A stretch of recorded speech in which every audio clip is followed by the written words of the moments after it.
യോഹന്നാൻ 14:6 യേശു അവനോട്, ഞാൻ തന്നെ വഴിയും സത്യവും ജീവനുമാകുന്നു. ഞാൻ മുഖാന്തരമല്ലാതെ ആരും പിതാവിന്റെ അടുക്കൽ എത്തുന്നില്ല. രണ്ടാമതായി വെളിപ്പാട് പുസ്തകം 3-7 ഫിലദൽഫിയയിലെ സഭയുടെ ദൂതൻ എഴുതുക, വിശുദ്ധനും സത്യവാനും ദാവീദിന്റെ താക്കോലുള്ളവനുമായി ആരും അടയ്ക്കാതവണ്ണം തുറക്കുകയും ആരും തുറക്കാതവണ്ണം അടയ്ക്കുകയും ചെയ്യുന്നവൻ അരുളി ചെയ്യുന്നത്, ഞാൻ നിന്റെ പ്രവൃത്തി അറിയുന്നു. ഇതാ ഞാൻ നിന്റെ മുമ്പിൽ ഒരു വാതിൽ തുറന്നു വെച്ചിരിക്കുന്നു, അത് ആർക്കും അടച്ചുകൂടാ. ഇതാ ഞാൻ നിന്റെ മുമ്പിൽ ഒരു വാതിൽ തുറന്നു വെച്ചിരിക്കുന്നു, അത് ആർക്കും അടച്ചുകൂടാ. യോഹന്നാന്റെ സുവിശേഷം 14-6 വേഷത്തിൽ മനുഷ്യനായി ഈ ഭൂമിയിലേക്ക് കടന്നു വന്ന ദൈവമായ ദൈവപുത്രനായ യേശു പറഞ്ഞു, ഞാൻ തന്നെ വഴിയാകുന്നു, സത്യവും ജീവനുമാകുന്നു. ഈ വഴിയിലൂടെ അല്ലാതെ, ഈ സത്യം അനുസരിച്ചല്ലാതെ ആർക്കും പിതാവിന്റെ അടുക്കൽ എത്താൻ കഴിയുന്നില്ല. അതേ കർത്താവ് ഈ ഭൂമിയിൽ 33.5 വർഷക്കാലം ജീവിച്ച് നമ്മുടെ പാപപരിഹാരങ്ങൾക്ക് വേണ്ടി, നമ്മുടെ വീണ്ടെടുപ്പിനും രക്ഷയ്ക്കും ശാപവിമുക്തിക്കും അനുഗ്രഹത്തിനും നിത്യജീവനും വേണ്ടി തൻ്റെ ജീവനെ ക്രൂശിൽ നൽകി മരിച്ച് അടക്കപ്പെട്ട് ഉയർത്തെഴുന്നേറ്റ് താൻ സ്വർഗത്തിലേക്ക് കരയേറിപ്പോയി. എന്നാൽ തൻ്റെ പ്രിയ ശിഷ്യനായ യോഹന്നാൻ പത്മോസിന്റെ ദ്വീപിൽ കിടന്നുകൊണ്ട് കാഹളത്തിനൊത്തൊരു മഹാനാഥം തൻ്റെ കാതിൽ കേട്ടുകൊണ്ട് ആമീൻ താൻ എഴുതുവാൻ തുടങ്ങി. കേൾക്കുന്നതും കണ്ടതും താൻ എഴുതിയത് ഇങ്ങനെയാണ്: വിശുദ്ധനും സത്യവാനും ദാവീദിന്റെ താക്കോൽ കയ്യിലുള്ളവനുമായി ആരും അടയ്ക്കാതെ വണ്ണം തുറക്കുകയും ആരും തുറക്കാതെ വണ്ണം അടയ്ക്കുകയും ചെയ്യുന്നവൻ അരുളി ചെയ്യുന്നത്, ഞാൻ നിന്റെ പ്രവൃത്തി അറിയുന്നു. ഇതാ ഞാൻ നിന്റെ മുമ്പിൽ ഒരു വാതിൽ തുറന്നു വച്ചിരിക്കുന്നു, അത് ആർക്കും അടച്ചുകൂടാ.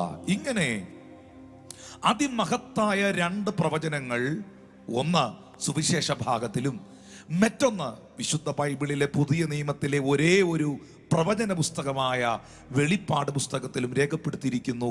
ഈ 2 വാഗ്ദത്തങ്ങളും ശ്രദ്ധേയമാണ്, സന്ദേശത്തിന് ആധാരമാണ്. John 14:6 goes like this. Jesus said to him, I am the way, the truth and the life. No one comes to the Father except through me. Revelation 3:7-8. These things says he who is holy, who is true, who has the key of David, who opens and no one shuts, and shuts and no one opens. I know your works. See, I have set before you an open door, and no one can shut it, for you have little strength and have kept my word and have not denied my name. These are the 2 most important promise words which we receive from the scriptures. പ്രിയരേ, നാം പോയ വഴികളല്ല ഇനി പോകേണ്ട വഴികൾ, നാം പോകുന്ന വഴികളുമല്ല ഇനി പോകേണ്ട വഴികൾ.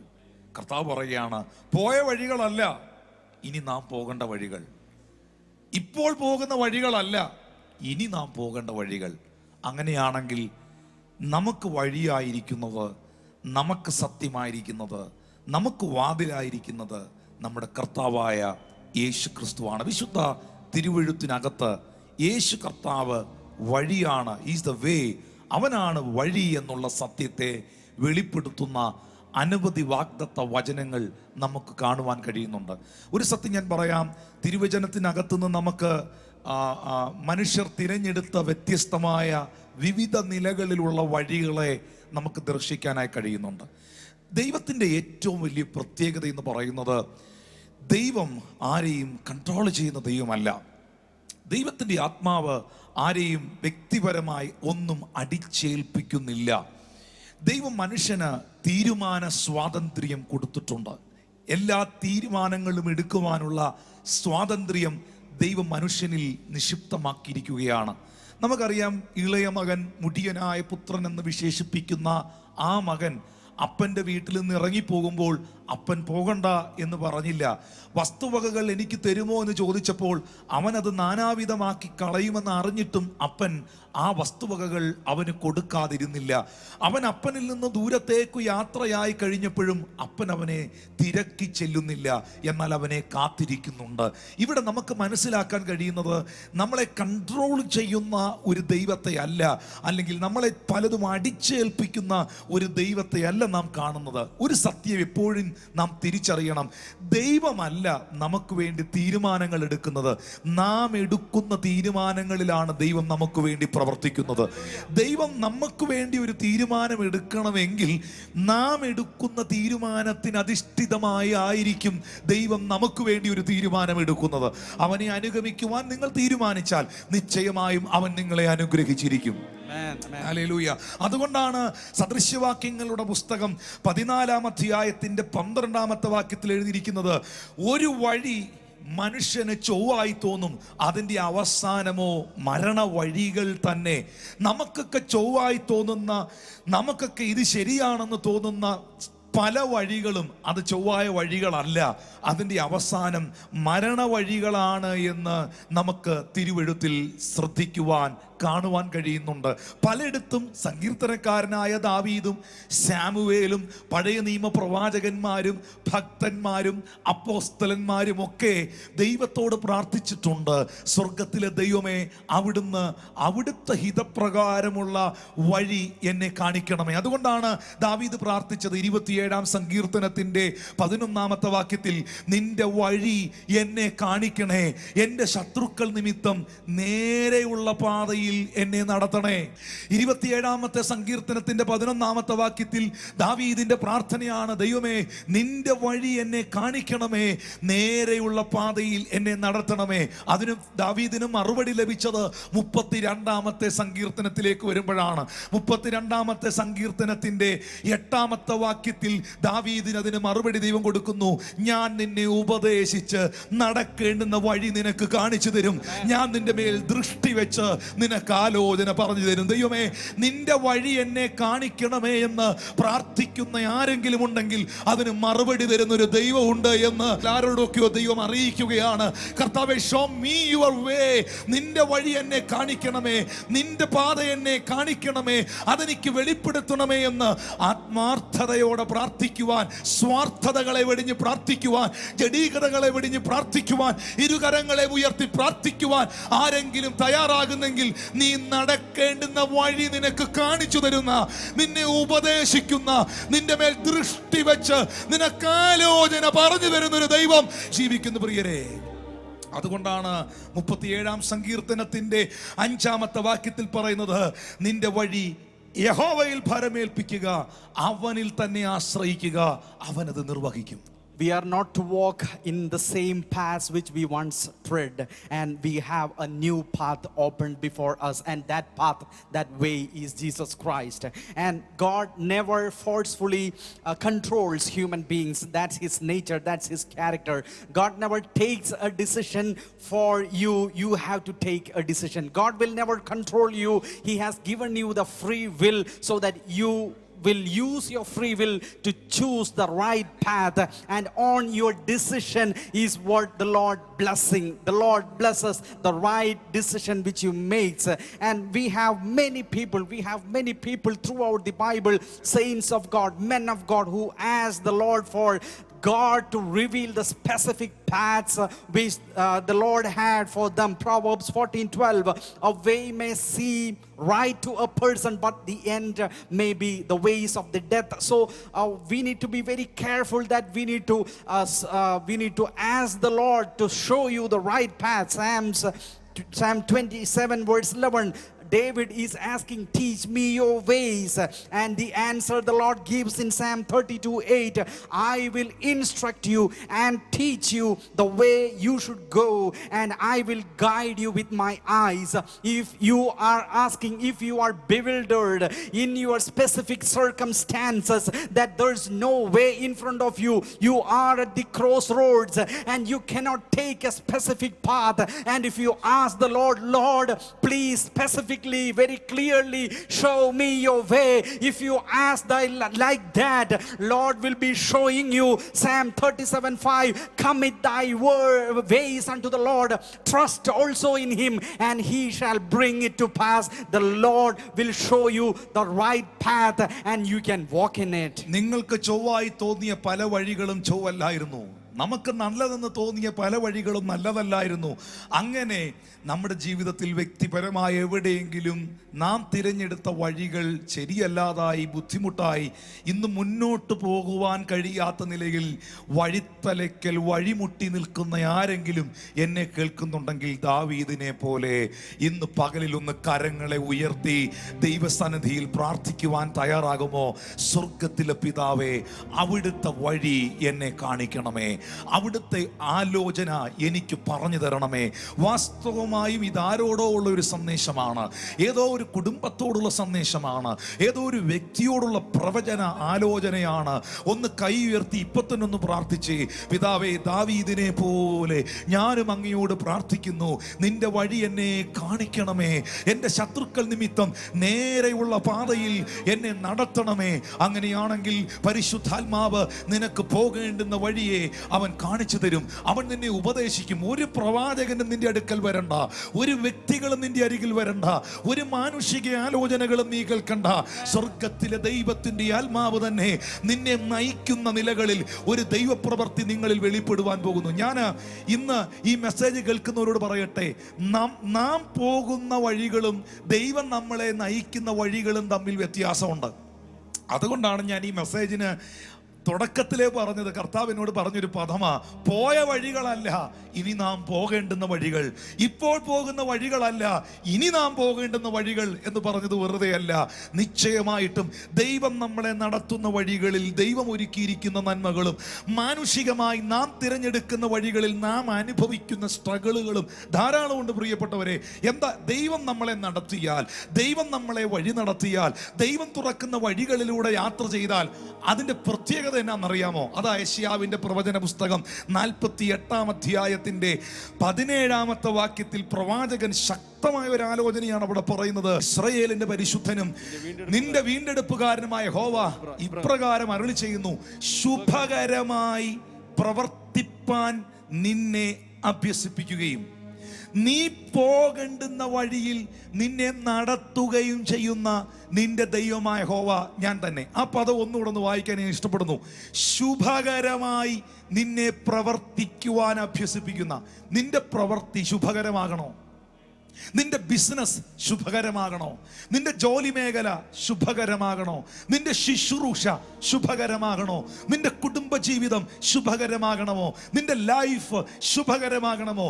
ആ ശുഭകരമായ ഭാവി നിങ്ങൾക്കുണ്ടാകുവാൻ, ശുഭകരമായി പ്രവർത്തിക്കുവാൻ നിന്നെ അഭ്യസിപ്പിക്കുന്ന ദൈവം മാത്രമല്ല, നീ പോകേണ്ടുന്ന വഴിയിൽ നിന്നെ നടത്തുകയും ചെയ്യുന്ന നിന്റെ ദൈവമായ യഹോവ ഞാൻ തന്നെ. ഇതുപോലൊരു ദൈവമുണ്ടോ?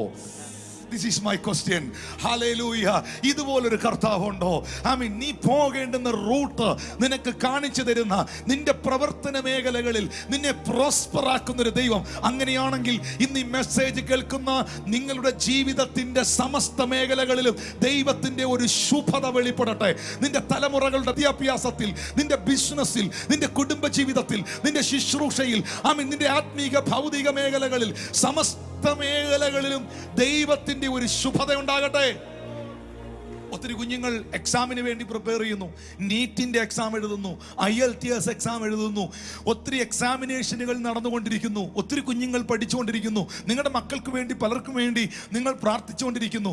ശുഭകരമായി പ്രവർത്തിക്കാൻ നിന്നെ അഭ്യസിപ്പിക്കുന്നത് ഇവിടുത്തെ ഏതെങ്കിലും ഒരു വ്യക്തിത്വമല്ല, നിന്റെ ജീവിതത്തിൽ ശുഭത ഉണ്ടാകുവാൻ സഹായിക്കുന്നത് ദൈവത്തിന്റെ പരിശുദ്ധാത്മാവാണ്.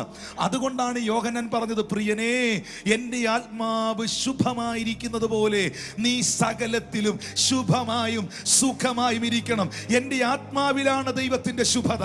അതുകൊണ്ടാണ് യോഹന്നാൻ പറഞ്ഞത്, പ്രിയനേ, എൻ്റെ ആത്മാവ് ശുഭമായിരിക്കുന്നത് പോലെ നീ സകലത്തിലും ശുഭമായും സുഖമായും ഇരിക്കണം. അങ്ങനെയാണെങ്കിൽ സകലത്തിലും ശുഭത ഉണ്ടാകണമെങ്കിൽ, സുഖകരമായ അനുഭവങ്ങൾ ഉണ്ടാകണമെങ്കിൽ, ആത്മീക ഭൗതിക അഭിവൃദ്ധികൾ പ്രാപിക്കണമെങ്കിൽ ഞാൻ തിരഞ്ഞെടുക്കുന്ന വഴികളിലല്ല ഞാൻ യാത്ര ചെയ്യേണ്ടത്, പോകേണ്ടത് എൻ്റെ ജഡത്തിന്റെ ബുദ്ധിയുടെ വികാരങ്ങളുടെ തിന്മകളുടെ പിശാചിന്റെ വഴികളിലല്ല ഞാൻ മുന്നോട്ട് പോകേണ്ടത്.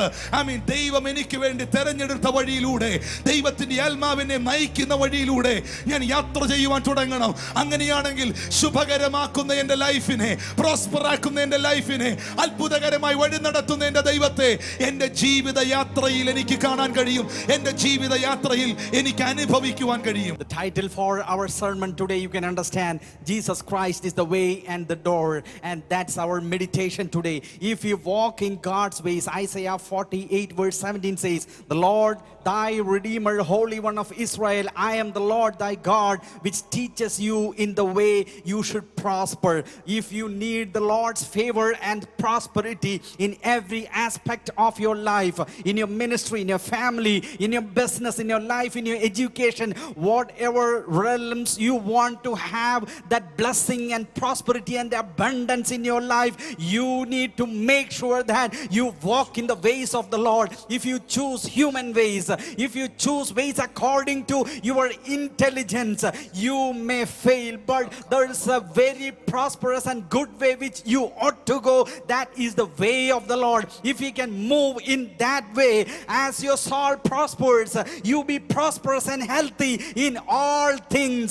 If such kind of a goodness should follow in your paths, follow the ways of the Lord, you will have such kind of a blessing which will be following you. ഞാൻ നിങ്ങളോട് പ്രാരംഭത്തിൽ പറഞ്ഞല്ലോ പ്രിയരെ, മനുഷ്യൻ തിരഞ്ഞെടുക്കുന്ന വഴികളും ദൈവം നമുക്ക് വേണ്ടി ഒരുക്കിയ വഴികളുമുണ്ട്. അതുകൊണ്ടാണ് യേശു ക്രിസ്തു പറഞ്ഞത്, ഞാൻ തന്നെ വഴിയാകുന്നു. ഹല്ലേലൂയ, ഞാൻ തന്നെ വഴിയാകുന്നു.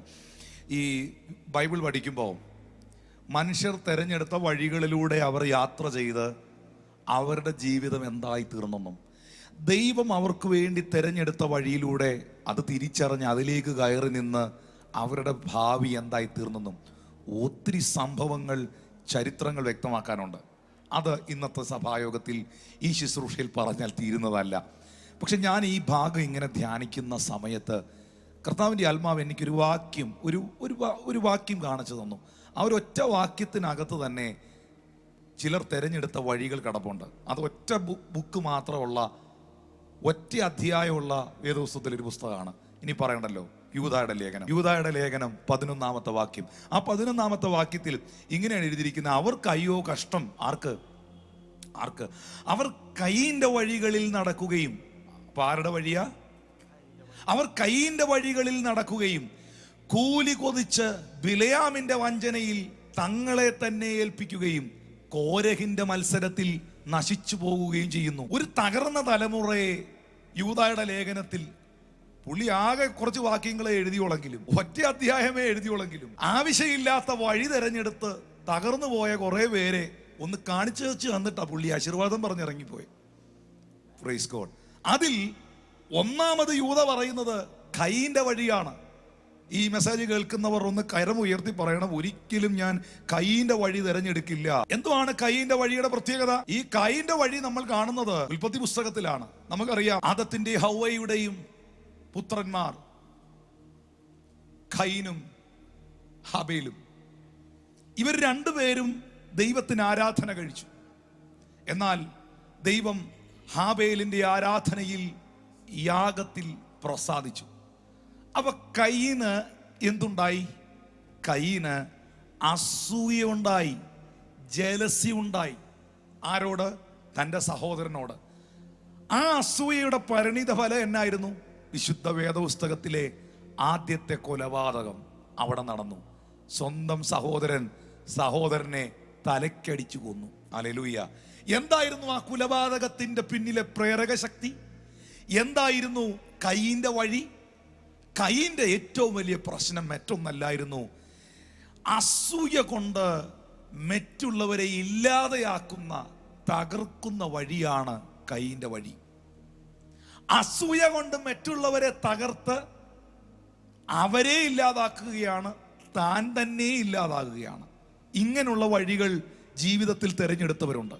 അവരുടെ ഏറ്റവും വലിയ പ്രത്യേകത, ഇവരൊട്ടും നന്നാവുകയില്ല, ഇവരൊട്ടും ഒരു കാര്യവും ചെയ്യുകയില്ല, മറ്റൊരുത്തനെയും കൊണ്ട് ചെയ്യിക്കുകയില്ല. എന്നാൽ ഇവരിത് ചെയ്യുവോ? അവരത് ചെയ്യില്ല. അവർക്ക് അതിനുള്ള വിളിയോ അഭിഷേകമോ നിയോഗമോ തിരഞ്ഞെടുപ്പോ ദൈവം അതിനുള്ള കോളിങ്ങും ഗിഫ്റ്റും അവരുടെ മേളിൽ ഇട്ടിട്ടില്ല. എന്നാൽ അവരത് തിരിച്ചറിയുന്നില്ല. തിരിച്ചറിയാതെ ദൈവത്തിൻ്റെ പദ്ധതിയിൽ നിൽക്കുന്ന, ദൈവത്തിൻ്റെ ഹൃദയപ്രകാരം നിന്ന് ദൈവത്തെ ശുശ്രൂഷിക്കുന്ന, ഉയർത്തുന്ന അനുഗ്രഹത്തിൻ്റെ പടവുകൾ ചവിട്ടിക്കേറുന്ന വ്യക്തികളുടെ സ്റ്റെപ്പ് വലിച്ചിളക്കുക എന്നുള്ളതാണ് അവരുടെ പ്രത്യേക ശുശ്രൂഷ. Praise God. അവരേത് വഴിയാ തെരഞ്ഞെടുത്തിരിക്കുന്നത്? കൈയിന്റെ വഴി. അപ്പൊ കൈയിന്റെ വഴിയുടെ പ്രത്യേകത എന്നാ? അസൂയയുടെ വഴി. ഇവിടെ രണ്ടാമത് മറ്റൊരു കൂട്ടരെ കുറിച്ച് പറയുന്നു. ബിലയ, കോരഹ്. കോരഹിന്റെ വഴി എന്നായിരുന്നു? എന്തായിരുന്നു കോരഹ് തിരഞ്ഞെടുത്ത വഴി? നമ്മൾ മനസ്സിലാക്കണം, ഈ വഴിയെ പോകരുതെന്നാണ് യൂദ പറഞ്ഞേച്ചു പോയത്. യൂദ എന്ന് പറഞ്ഞാൽ കർത്താവിനെ കാണിച്ചു കൊടുത്തു കൊറ്റി കൊടുത്ത യൂദ അല്ല ഇത് കേട്ടോ. യൂദ പറയാണ് ബിലയാമിന്റെ വഴി തിരഞ്ഞെടുക്കരുത്. നമ്മൾ കേട്ടു കൈയിന്റെ വഴി ജലസി, അസൂയ, തകർക്കാൻ, മറ്റുള്ളവനെ അസൂയ കൊണ്ട് തകർക്കാൻ തിരഞ്ഞെടുക്കുന്ന വഴി. എന്നിട്ട് ഇവൻ നന്നാവോ? അതുമില്ല. അവനെ നശിപ്പിക്കും, ഇവനും നശിക്കും. സ്തോത്രം. രണ്ടാമത്തെ ആൾക്കാർ കോരഹ്. എന്താണ് ഈ കോരഹിന്റെ പ്രത്യേകത? ഒന്ന് വായിച്ചേക്കാം, പലർക്ക് കോരഹിനെ അറിയില്ല, അതുകൊണ്ടാണ്. സംഖ്യയുടെ പുസ്തകം 16-ാം അധ്യായം 1 മുതലുള്ള വാക്യങ്ങൾ. 1-ാമത്തെ വാക്യം ആദ്യം വായിക്കണം, പിന്നെ ഞാൻ 1-2 വാക്യങ്ങളോട് പറയാം. അതോടൊന്ന് വായിച്ചു തരാം. കോരഹിനെ ഒന്ന് ഇൻട്രൊഡ്യൂസ് ചെയ്യാം. എന്നാൽ ലേവിയുടെ മകനായ കേഹാത്തിന്റെ മകനായ ഇസഹാറിന്റെ മകൻ കോരഹ്, രൂബേൻ ഗോത്രത്തിൽ ഏലിയാബിന്റെ പുത്രന്മാരായ ദാദാൻ, അബീരാം, പേലേത്തിന്റെ മകനായ ഓൻ എന്നിവർ ഇസ്രായേൽ മക്കളിൽ സഭാപ്രധാനികളും സംഘസദസ്യന്മാരും പ്രമാണികളുമായ 250 പുരുഷന്മാരെ കൂട്ടി മോശയോട് മത്സരിച്ചു. 250 പേരെ. ഒരു വലിയ ചർച്ചാണ് മോശയുടെ ചർച്ച്, വലിയ ചർച്ചാണ്. നമ്മുടെ ഭാഷ പറഞ്ഞാൽ, നിങ്ങളുടെയൊക്കെ ഭാഷ പറഞ്ഞാൽ മെഗാ ചർച്ചാണ്. 3000-4000 പേര് കൂടുന്ന ചർച്ചല്ല, വലിയ ചർച്ചാണ്. അതിൻ്റെ പ്രധാനപ്പെട്ട ലീഡർ, നേതൃത്വം, ദർശകൻ മോശയാണ്. സഹശുശ്രൂഷകൻ അഹരോനാണ്. യൂത്തിൻ്റെ ലീഡർ ജോഷുവയാണ്. ഇങ്ങനെ നല്ലൊരു ചർച്ചാണ് മോശയുടെ ചർച്ച്. ഇതിനകത്ത് ഇങ്ങനൊരു പുള്ളി ഉണ്ടായിരുന്നു ചർച്ചിനകത്ത്. പുള്ളിയുടെ പേരാണ് കോരഹ്. കോരഹ് എന്താ ചെയ്തതെന്നറിയാവോ? ഈ ഇസ്രായേൽ മക്കളിൽ സഭാപ്രധാനികളും അതിനകത്തുള്ളതിൽ കൊള്ളാവുന്ന കുറച്ച് ആൾക്കാരെയും സംഘസദസ്യന്മാരെയും പ്രമാണികളുമായ 250 പുരുഷന്മാരെ തന്റെ കൂട്ടത്തിലാക്കി മോശയോട് മത്സരിച്ചു. Praise God. എന്നിട്ട് മോശയ്ക്കും അഹരോനും വിരോധമായി കൂട്ടം കൂടി. അവരോട് മതി ശുശ്രൂഷക മതി, ഒട്ടൊഴിയാതെ എല്ലാവരും വിശുദ്ധരാകുന്നു, ഞങ്ങൾ എല്ലാവരും വിശുദ്ധരാ, നീ മാത്രമല്ല മോശ വിശുദ്ധൻ, യഹോവ അവരുടെ മധ്യേ ഉണ്ട്. പിന്നെ നിങ്ങൾ യഹോവയുടെ സഭയ്ക്ക് മുൻപേ നിങ്ങളെ തന്നെ ഉയർത്തുന്നത് എന്തെന്ന് കോരഹ് പറഞ്ഞു. എന്ന് പറഞ്ഞ എന്നാ? മോശെ, ഞാൻ നിന്റെ ശുശ്രൂഷയൊക്കെ ശ്രദ്ധിക്കുന്നുണ്ട്. അവർ മോശയ്ക്ക് ചുറ്റും വിരോധമായി വട്ടം കൂടി. മതി, സഭ ഒട്ടൊഴിയാതെ എല്ലാവരും വിശുദ്ധരാകുന്നു, യഹോവ അവരുടെ മധ്യേ ഉണ്ട്. പിന്നെ യഹോവയുടെ സഭയ്ക്ക് മീതെ നിങ്ങളെ തന്നെ ഉയർത്തുന്നത് എന്ത് പറ്റി പാസ്റ്റർ കോരഹിന്? അതിന്റെ 4-ാമത്തെ വാക്യം ഒന്ന് വായിച്ചോ. ഇത് കേട്ടപ്പോൾ മോശ കവിണ് വീണു, മോശയോട് മത്സരിച്ചു. മോശയെ എതിർത്തു. നിനക്ക് മാത്രമേ അഭിഷേകമുള്ളൂ, നിനക്ക് മാത്രമേ ശുശ്രൂഷയുള്ളൂ, നിന്നെ മാത്രമേ ദൈവം വിളിച്ചിട്ടുള്ളൂ. പുള്ളിയുടെ ശുശ്രൂഷയും നിയോഗവും ജനക്കൂട്ടമൊക്കെ കണ്ടപ്പെടുത്തേന് കോരഹൻ അങ്ങ് അസ്വസ്ഥമായി. കോരഹൻ അസ്വസ്ഥനായി. ഇവിടെ മോശ ദൈവത്തിന്റെ സന്നിധിയിൽ നെടുമ്പാട് വീഴുന്നു. ഈ ഒരു സാഹചര്യത്തിന് മോശയ്ക്ക് അത് ചെയ്യാനേ അറിയുള്ളൂ. വിളിക്കപ്പെട്ട മോശമാർക്ക് അത് ചെയ്യാനേ അറിയുള്ളൂ. എന്നാൽ 30-ാമത്തെ വാക്യത്തിലേക്ക് വരുമ്പം അതിന്റെ ഒരു റിസൾട്ട് അവിടെ കാണുന്നുണ്ട്. 30-ാമത്തെ വാക്യത്തിൽ വരുമ്പോൾ, എന്നാൽ യഹോവ ഒരു അപൂർവ കാര്യം ചെയ്തു. ഇന്ന് വരെ ദൈവം ചെയ്തിട്ടില്ലാത്ത ഒരു അപൂർവ കാര്യം ഈ ഭൂമി സംഭവിച്ചു. ഭൂമി വായ് പിളർന്ന് അവരെന്ന് പറഞ്ഞാൽ ഈ കോരകന്റെ കൂട്ടത്തിൽ നിന്ന് 250 എണ്ണത്തെയും അവർക്കുള്ള സകലത്തെയും വിഴുങ്ങിക്കളയുകയും അവർ ജീവനോടെ പാതാളത്തിലേക്ക് ഇറങ്ങുകയും ചെയ്താൽ അവർ യഹോവയെ നിരസിച്ചു എന്ന് നിങ്ങൾ പറയും. അവിടെ നമുക്ക് താഴോട്ട് വായിക്കുമ്പോൾ ഇത് സംഭവിച്ചതായിട്ട് കാണുന്നുണ്ടല്ലേ. ഈ വാക്കുകളെല്ലാം പറഞ്ഞു തീർന്നപ്പോൾ അവരുടെ കീഴിൽ ഭൂമി പിളർന്നു. 32-ാമത്തെ വാക്യത്തിൽ പറയുന്നു, ഭൂമി വായ് തുറന്ന് അവരെയും അവരുടെ കുടുംബങ്ങളെയും കോരഹിനോട് ചേർന്ന് നിന്ന് മോശയ്ക്കെതിരെയും സഭയ്ക്കെതിരെയും പ്രവർത്തിച്ചിട്ടുള്ള എല്ലാവരെയും അവരുടെ സർവ്വസമ്പത്തിനെയും വിഴുങ്ങിക്കളയും. അപ്പൊ ഇവിടെ യൂദ നമുക്കൊരു മുന്നറിയിപ്പ് തരികയാണ്, ഈ പുള്ളിയുടെ വഴി നിങ്ങൾ എടുക്കരുത്. ആരുടെ വഴി? കോരഹിന്റെ വഴി. അതെന്ത് വഴിയാണ്? അധികാരങ്ങളോട് മത്സരിക്കുന്ന വഴി. കയീൻ തിരഞ്ഞെടുത്ത വഴി ഏതാണ്? അസൂയയുടെ വഴി. കോരഹ തിരഞ്ഞെടുത്ത വഴി ഏതാണ്? അധികാരങ്ങളോടും അഭിഷേകത്തോടും മത്സരിക്കുന്ന വഴി. അനുഗ്രഹിക്കപ്പെടാൻ ഈ വഴിയെടുക്കും. മൂന്നാമത് അവിടെ തന്നെ അടുത്ത ആളുടെ പേര് യൂദ പറയുന്നുണ്ട്, ബിലയാമിന്റെ വഴി. എന്താ ബിലയാമിന്റെ വഴി? പത്രോസ് കുറച്ചുകൂടെ ക്ലിയർ ആയിട്ട് പറയുന്നുണ്ട്. പാസ്റ്റർ ഒന്ന് വായിപ്പിച്ചേക്കാം. പീറ്റർ 2 പത്രോസിന്റെ ലേഖനം 2-ാം അധ്യായം 15, 16, 17 വാക്യങ്ങൾ. പത്രോസ കുറച്ചുകൂടെ അത് നന്നായിട്ട് പറയുന്നത്. യൂദ ഓടിച്ചു വിട്ടത് പത്രോസ് നിന്ന് പറയുന്നു. അവർ നേർവഴി വിട്ട് തെറ്റി ബെയോരിന്റെ മകനായ ബിലിയാമിന്റെ വഴിയിൽ നടന്നു. അവൻ അനീതിയുടെ കൂലി കൊതിച്ചു. അതായിരുന്നു അവന്റെ വഴി, ബിലയാമിന്റെ വഴി. അവൻ അനീതിയുടെ കൂലി കൊതിച്ചു എങ്കിലും തന്റെ അകൃത്യത്തിന് ശാസന കിട്ടി. ഉരിയാടാ കഴുത മനുഷ്യവാക്കായി ഉരിയാടി പ്രവാചകന്റെ ബുദ്ധിഭ്രമത്തെ തടുത്തു കളഞ്ഞു. എന്താണ് ബിലയാമിന്റെ വഴി? ദ്രവ്യാഗ്രഹത്തിന്റെയും കൈക്കൂലിയുടെയും വഴി. തെറ്റായ നിലകളിൽ പണസമ്പാദനത്തിന്റെ വഴി, അനീതിയുടെ വഴി, ചതിയുടെ വഴി. 3 വഴികൾ നിങ്ങൾ തിരഞ്ഞെടുക്കരുത്. എഴുതി വെച്ചോ. 1, നിങ്ങൾ കയീന്റെ വഴി തിരഞ്ഞെടുക്കരുത്. അത് അസൂയയുടെ വഴിയാണ്. അതിന്റെ പരിണിത ഫലം നിന്റെ തകർച്ചയാണ്. 2, നീ കോരഹിന്റെ വഴി തിരഞ്ഞെടുക്കരുത്. അത് അധികാരത്തോടും അഭിഷേകത്തോടും ശുശ്രൂഷയോടും സഭയോടുമുള്ള മത്സരത്തിന്റെ വഴിയാണ്. അത് നിന്നിൽ ദൈവിക ന്യായവിധിയെ കൊണ്ടുവരുന്ന വഴിയാണ്. 3, ബിലയാമിന്റെ വഴി നീ തിരഞ്ഞെടുക്കരുത്. ആ വഴി എന്ന് പറയുന്നത് ദ്രവ്യാഗ്രഹത്തിന്റെ കൈക്കൂലിയുടെ വഴിയാണ്. അത് ദൈവിക ന്യായവിധിക്ക് ഉതകുന്ന വഴിയാണ്. ഈ 3 വഴികളിലൂടെ പോകരുത് എന്നാണ് യൂദായുടെ ലേഖനം 1:11 യൂദാ പറയുന്നത്. Jesus very clearly and emphatically says that I am the way. That means no other way. The only way is Jesus Christ. No way apart from me. And there are different ways which human beings can move, and we have very many examples in the scriptures, and negative examples are there from which we can gain some lessons. The first one, Jude verse 11 says, woe to them, they go in the way of Cain, who ran greedily after the errors of Balaam, perished in the rebellion of Korah. These are the 3 ways which Jude says: the way of Cain, the way of Balaam, the way of Korah. What are these different ways? We should not follow these ways.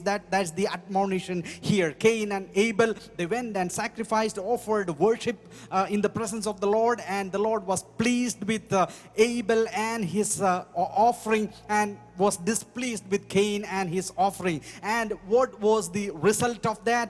Cain was highly displeased, and he was jealous of his own brother. And what happened was the first murder happened in that family. Fratricide happened in that family, and you can understand the disruption that followed after that. So what is the way of Cain? Way of the Cain is the way of jealousy.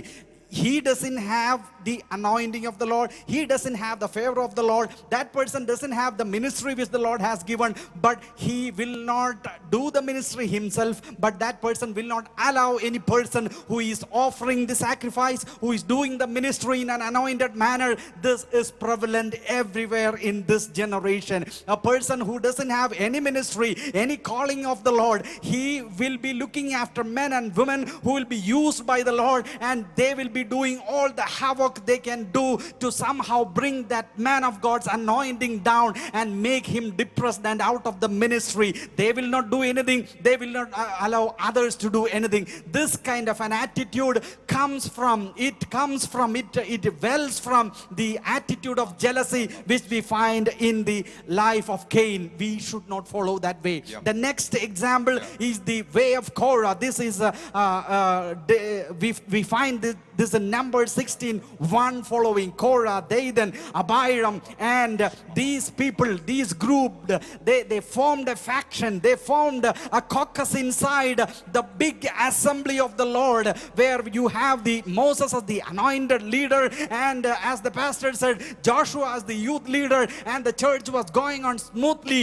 And these people, Korah, Dathan, and Abiram, they made a caucus inside. They made a group inside, bringing together 50 50 princes of the assembly, and what they did was they rebelled against the leadership, they rebelled against the authority, they rebelled against the anointing of the Lord. And what did they say? First thing they said was this: enough is enough. You should stop all these things.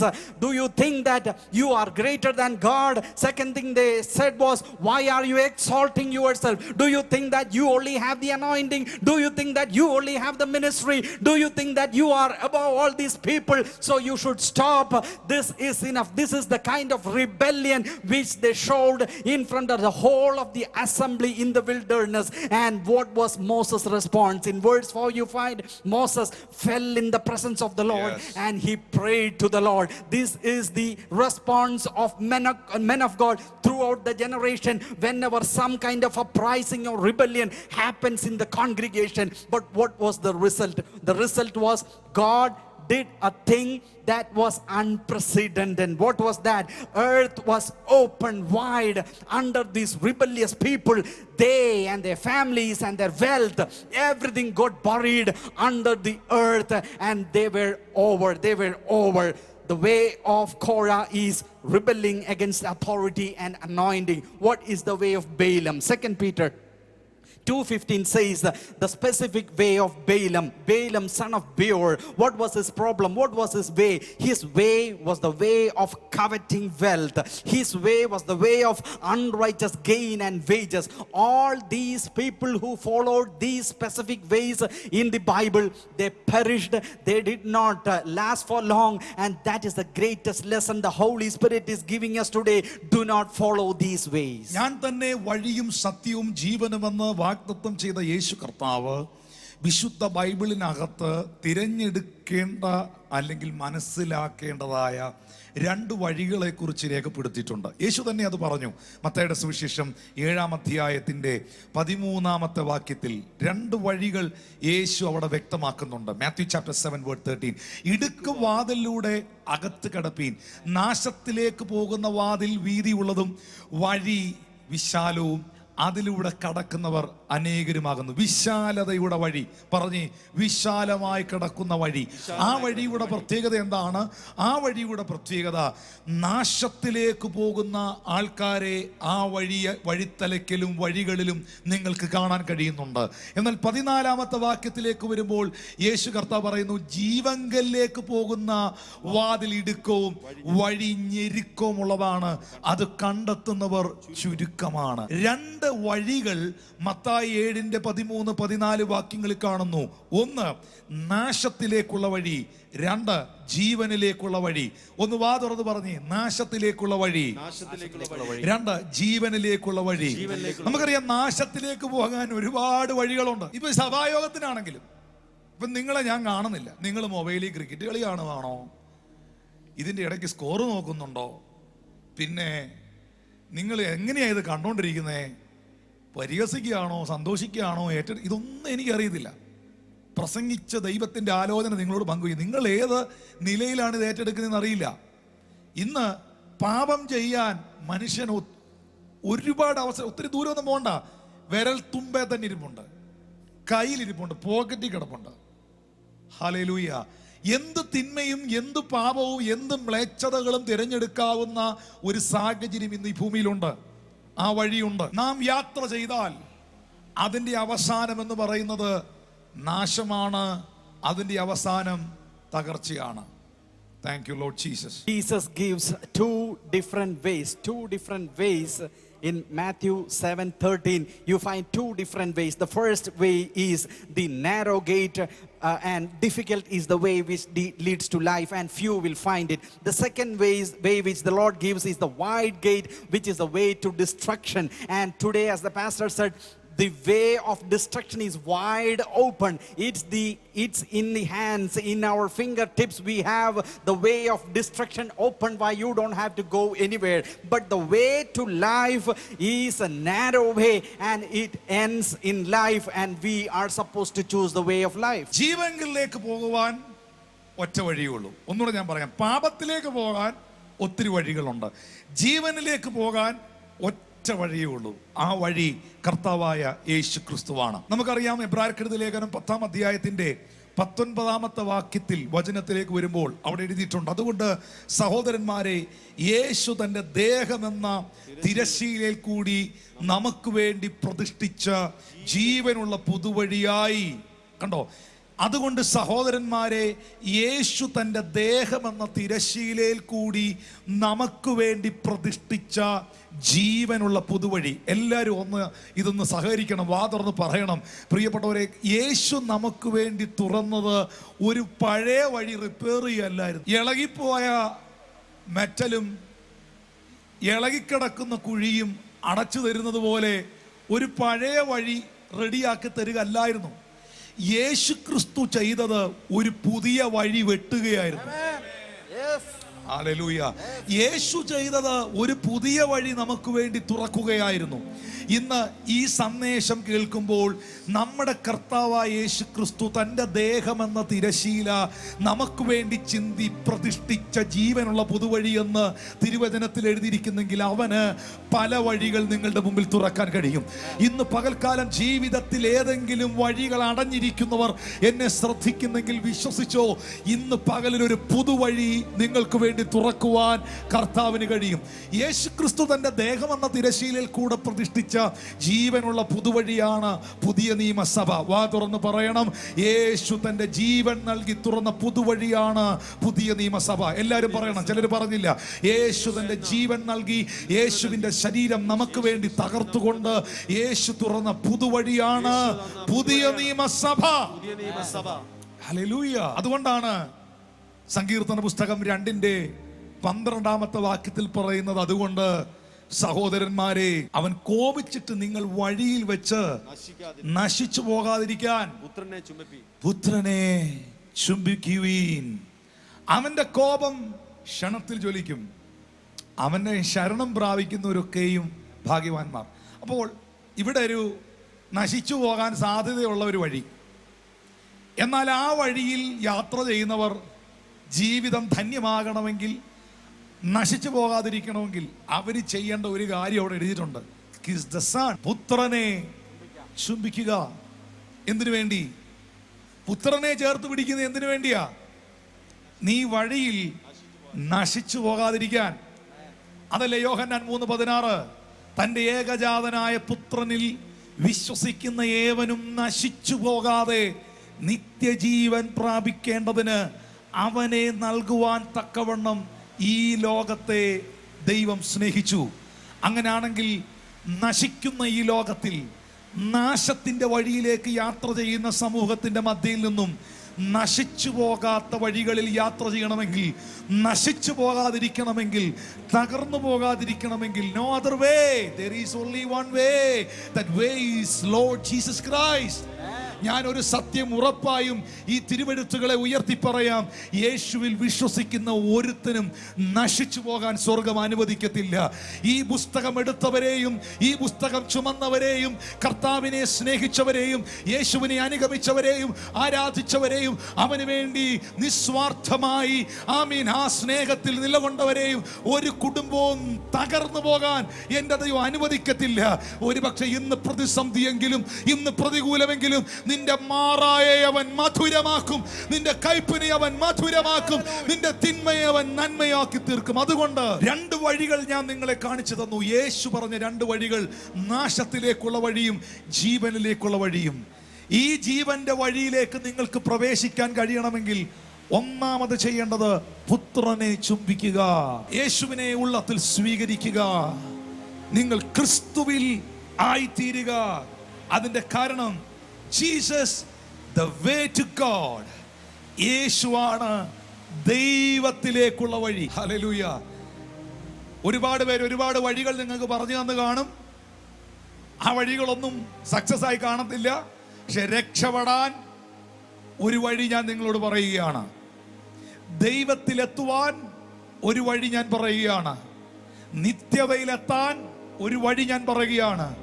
ആ ഏക വഴി, ദൈവത്തിലേക്കുള്ള വഴി, കർത്താവായ യേശു ക്രിസ്തുവാണ്. നിത്യതയിലേക്കുള്ള വഴി കർത്താവായ യേശു ക്രിസ്തുവാണ്. വീണ്ടെടുപ്പിലേക്കുള്ള വഴി കർത്താവായ യേശു ക്രിസ്തുവാണ്. പരിശുദ്ധാത്മാവിലേക്കുള്ള വഴി കർത്താവായ യേശു ക്രിസ്തുവാണ്. നീതീകരണത്തിലേക്കുള്ള വഴി കർത്താവായ യേശു ക്രിസ്തുവാണ്. വിശ്വസിക്കുന്നവർ കരങ്ങളെ ഉയർത്തി ദൈവത്തിന് സ്തോത്രം ചെയ്യാം. അതുകൊണ്ടാണ് പ്രിയരെ, യോഹന്നാന്റെ സുവിശേഷം 1-ാം അധ്യായം 18-ാമത്തെ വാക്യത്തിൽ വചനം പറയുന്നത്, ദൈവത്തെ ആരും ഒരു നാളും കണ്ടിട്ടില്ല, പിതാവിന്റെ മടിയിലിരിക്കുന്ന ഏകജാതനായ പുത്രൻ അവനെ വെളിപ്പെടുത്തിയിരിക്കുന്നു. ചേർന്നൊരു ഹല്ലേലൂയ പറയാം.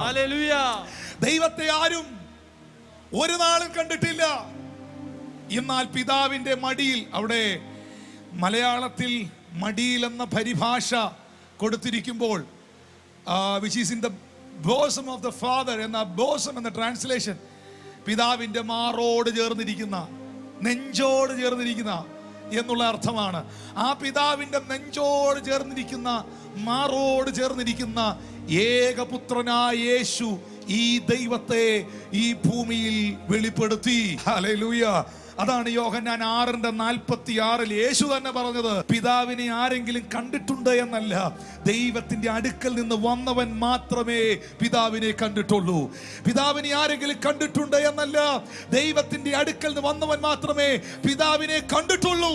ദൈവത്തിലേക്കുള്ള വഴി യേശു ക്രിസ്തു, നിത്യതയിലേക്കുള്ള വഴി യേശു ക്രിസ്തു, പരിശുദ്ധാത്മാവിലേക്കുള്ള വഴി യേശു ക്രിസ്തു. ഞാൻ ഇതിന്റെ വചനഭാഗങ്ങൾ നിങ്ങളോട് പങ്കുവയ്ക്കാം. Jesus is the only way, and Hebrews 10:19 says, enter the holiest by the blood of Jesus, a new living way. The Lord has trailblazed a new way. Do not think that what Jesus Christ did to us was repairing an already old way, already existing way. That was not what Jesus did. Jesus gave a new way. He trailblazed a new way, and we are to walk in that way.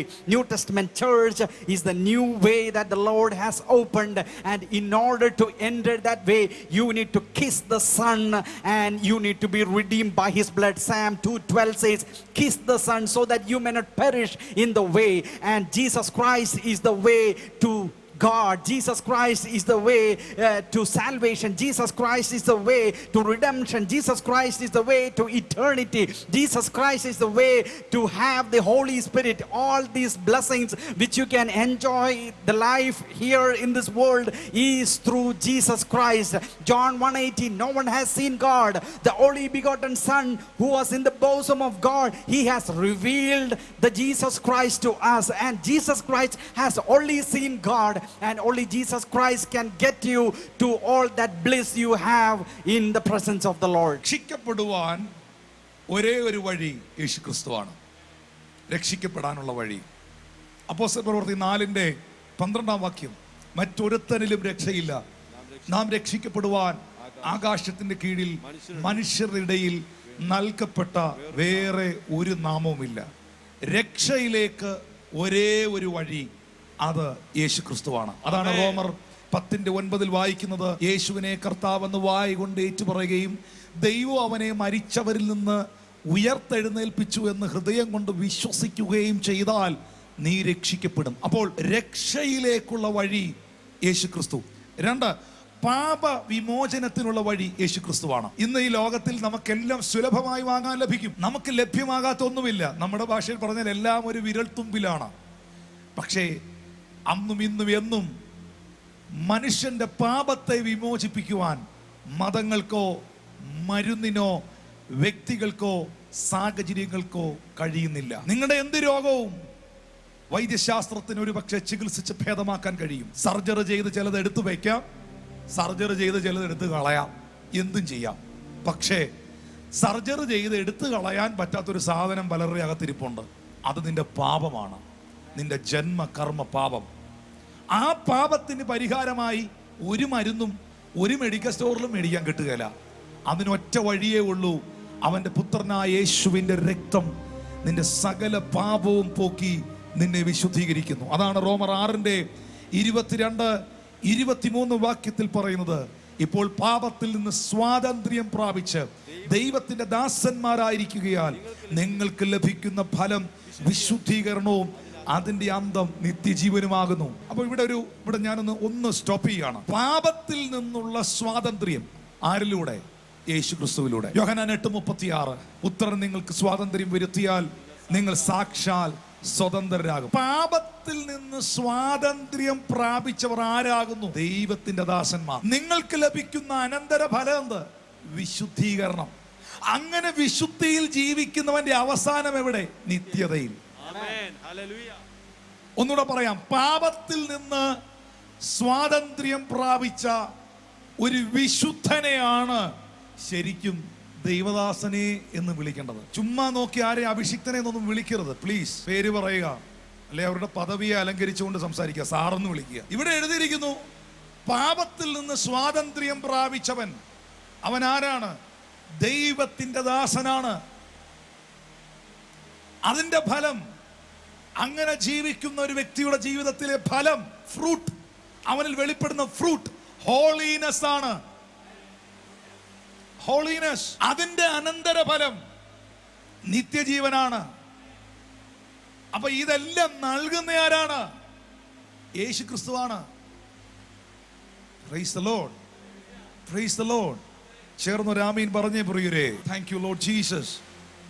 അതുകൊണ്ട് 23-ാമത്തെ വാക്യത്തിൽ അപ്പോസ്തലൻ പറയുന്നു, പാപത്തിന്റെ wages, ശമ്പളം മരണമാണ്. അതെ, നീ ചെയ്യുന്ന പാപങ്ങൾക്കും സാലറി ഉണ്ട്, നീ ചെയ്യുന്ന നന്മകൾക്കും സാലറി ഉണ്ട്. ഇത് രണ്ട് സാലറിയും ദൈവം നിനക്ക് തന്നിരിക്കും, കുടിശ്ശിക തീർത്ത് തന്നിരിക്കും. ചെയ്യുന്ന പാപത്തിനും ശമ്പളമുണ്ട്, വേജസ് ഉണ്ട്. നീ ചെയ്യുന്ന നല്ല പ്രവർത്തികൾക്കും വിശുദ്ധ ജീവിതത്തിനും ദൈവത്തിന്റെ മുമ്പിൽ ശമ്പളമുണ്ട്, വേജസ് ഉണ്ട്. പ്രതിഫലമെന്നാണ് അതിന് പറയുന്നത്, ശമ്പളം എന്നല്ല. വിശുദ്ധ ജീവിതത്തിനും ദൈവത്തോടുള്ള ബന്ധത്തിൽ ജീവിച്ചതിനും ഈ ഭൂമിയിൽ കർത്താവിന്റെ വചനം അനുസരിച്ചതിനും ദൈവകൃപയിൽ നിലകൊണ്ടതിനും സത്യസന്ധതയോടെ ജീവിച്ചതിനും ദൈവം നിനക്ക് തരുന്നത് പ്രതിഫലമാണ്. എന്നാൽ നീ ചെയ്ത പാപങ്ങൾക്ക് ശമ്പളമുണ്ട്. എന്നാൽ ഈ പാപത്തിന്റെ ശമ്പളം കട്ട് ചെയ്യാൻ, അതിൽ നിന്ന് നിന്നെ പുറത്തു കൊണ്ടുവരാൻ, വിശുദ്ധിയിലേക്ക് നയിക്കുവാൻ, നിത്യജീവൻ നിനക്കുണ്ടാകുവാൻ ഒറ്റ വഴിയേ ഉള്ളൂ, ഒറ്റ വഴിയേ ഉള്ളൂ. ആ വഴി യേശു ക്രിസ്തു മാത്രമാണ്. ആമേൻ, ഹല്ലേലൂയ. അതുകൊണ്ടാണ് അപ്പോസ്തലനായ പൗലോസ് പോലും പറഞ്ഞത്, ആ പാപികളിൽ ഞാൻ ഒന്നാമനായിരുന്നു, നിങ്ങളെക്കാളെല്ലാം ഏറ്റവും വലിയ പാപി ഞാനായിരുന്നെന്നാ പൗലോസ് പറഞ്ഞേ. Hallelujah, hallelujah. അങ്ങനെയാണെങ്കിൽ ആ പൗലോസിനെ വിശുദ്ധീകരിച്ച രക്തം, ആ പൗലോസിനെ വിശുദ്ധനാക്കിയ രക്തം, ആ പൗലോസിനെ വീണ്ടെടുത്ത നാമം നിങ്ങളെയും വീണ്ടെടുക്കുവാനും വിശുദ്ധീകരിക്കുവാനും അവന്റെ ദാസന്മാരും ദാസിമാരുമാക്കി മാറ്റി നിത്യജീവൻ തരുവാനും വിശ്വസ്തമാണ്.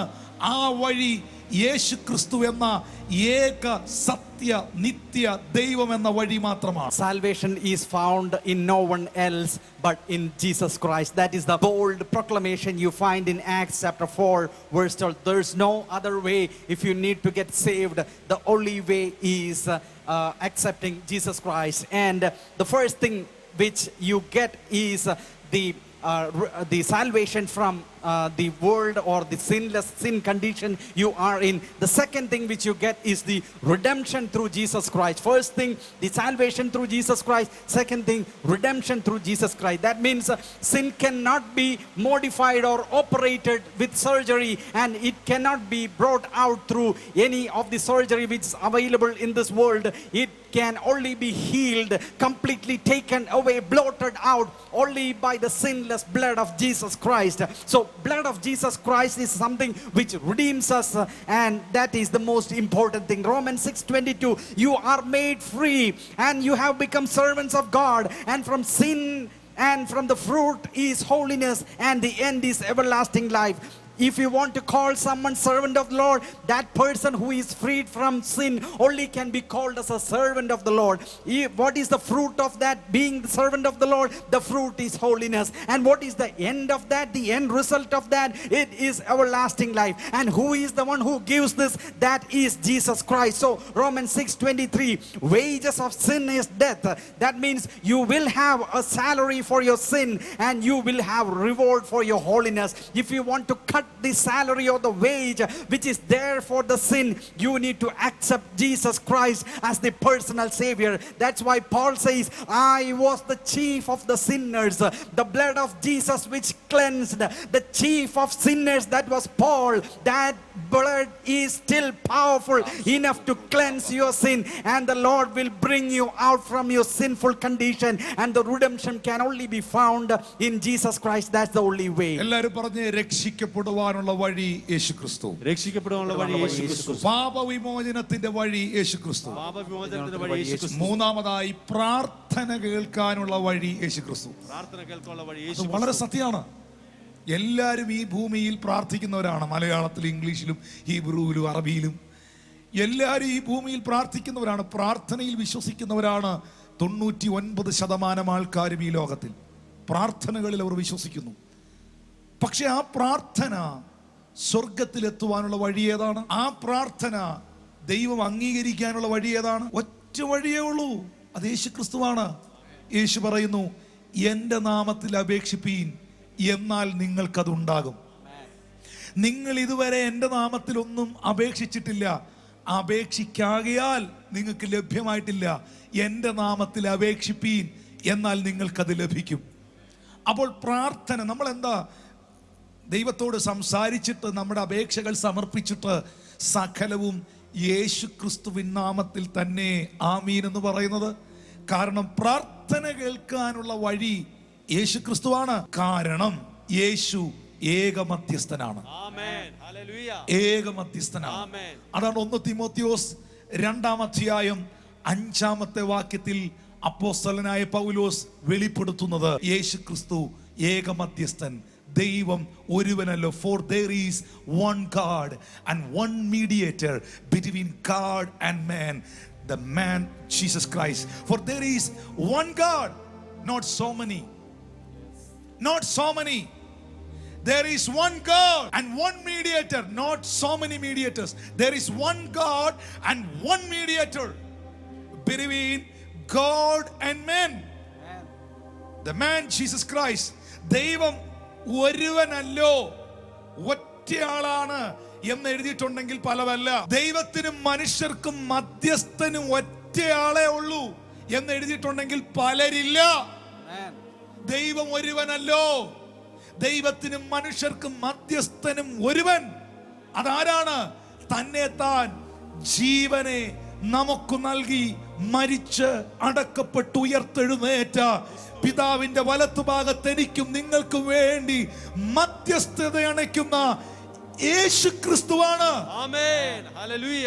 അങ്ങനെയാണെങ്കിൽ പ്രാർത്ഥന കേൾക്കുന്ന ദൈവം, പ്രാർത്ഥന കേൾക്കണമെങ്കിൽ, പ്രാർത്ഥന ദൈവസന്നിധിയിൽ എത്തണമെങ്കിൽ വഴിയേ ഉള്ളൂ. ആ വഴി യേശുക്രിസ്തുവാണ്. യേശുക്രിസ്തുവാണ്. യേശുക്രിസ്തുവിന്റെ നാമത്തിൽ പ്രാർത്ഥിക്കുന്നതിലാണ് അത്ഭുതങ്ങൾ നടക്കുന്നത്. ആ നാമത്തിലാണ് ശക്തി. അതാണ് പാട്ടുകാരൻ പാടിയതുപോലെ, പുത്രന്റെ നാമത്തിൽ ചോദിക്കും കാര്യങ്ങൾക്ക് ഉത്തരം തന്നരുളാം എന്നുള്ളൊരു വാഗ്ദത്തം പോൽ ദയവാൽ. പാടത്തില്ലേ? പുത്രന്റെ നാമത്തിൽ ചോദിക്കും കാര്യങ്ങൾക്ക് ഉത്തരം തന്നരുളാം എന്ന പോൽ. എന്താണ് പുത്രന്റെ നാമത്തിന്റെ പ്രത്യേകത? ആ നാമമാണ് എന്റെ പ്രാർത്ഥന സ്വർഗത്തിൽ അംഗീകാരമുള്ളതാക്കുന്നത്. 4 എഴുതിക്കോണം, നോട്ട് ചെയ്തോണം.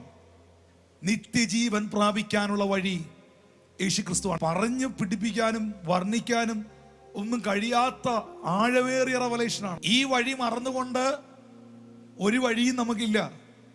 ഈ വഴിയെ മറന്നുകൊണ്ട് ഏതെങ്കിലും വഴി എടുക്കുന്നുണ്ടെങ്കിൽ അവിടെ മറഞ്ഞിരിക്കുന്ന അപകടങ്ങളുണ്ട്.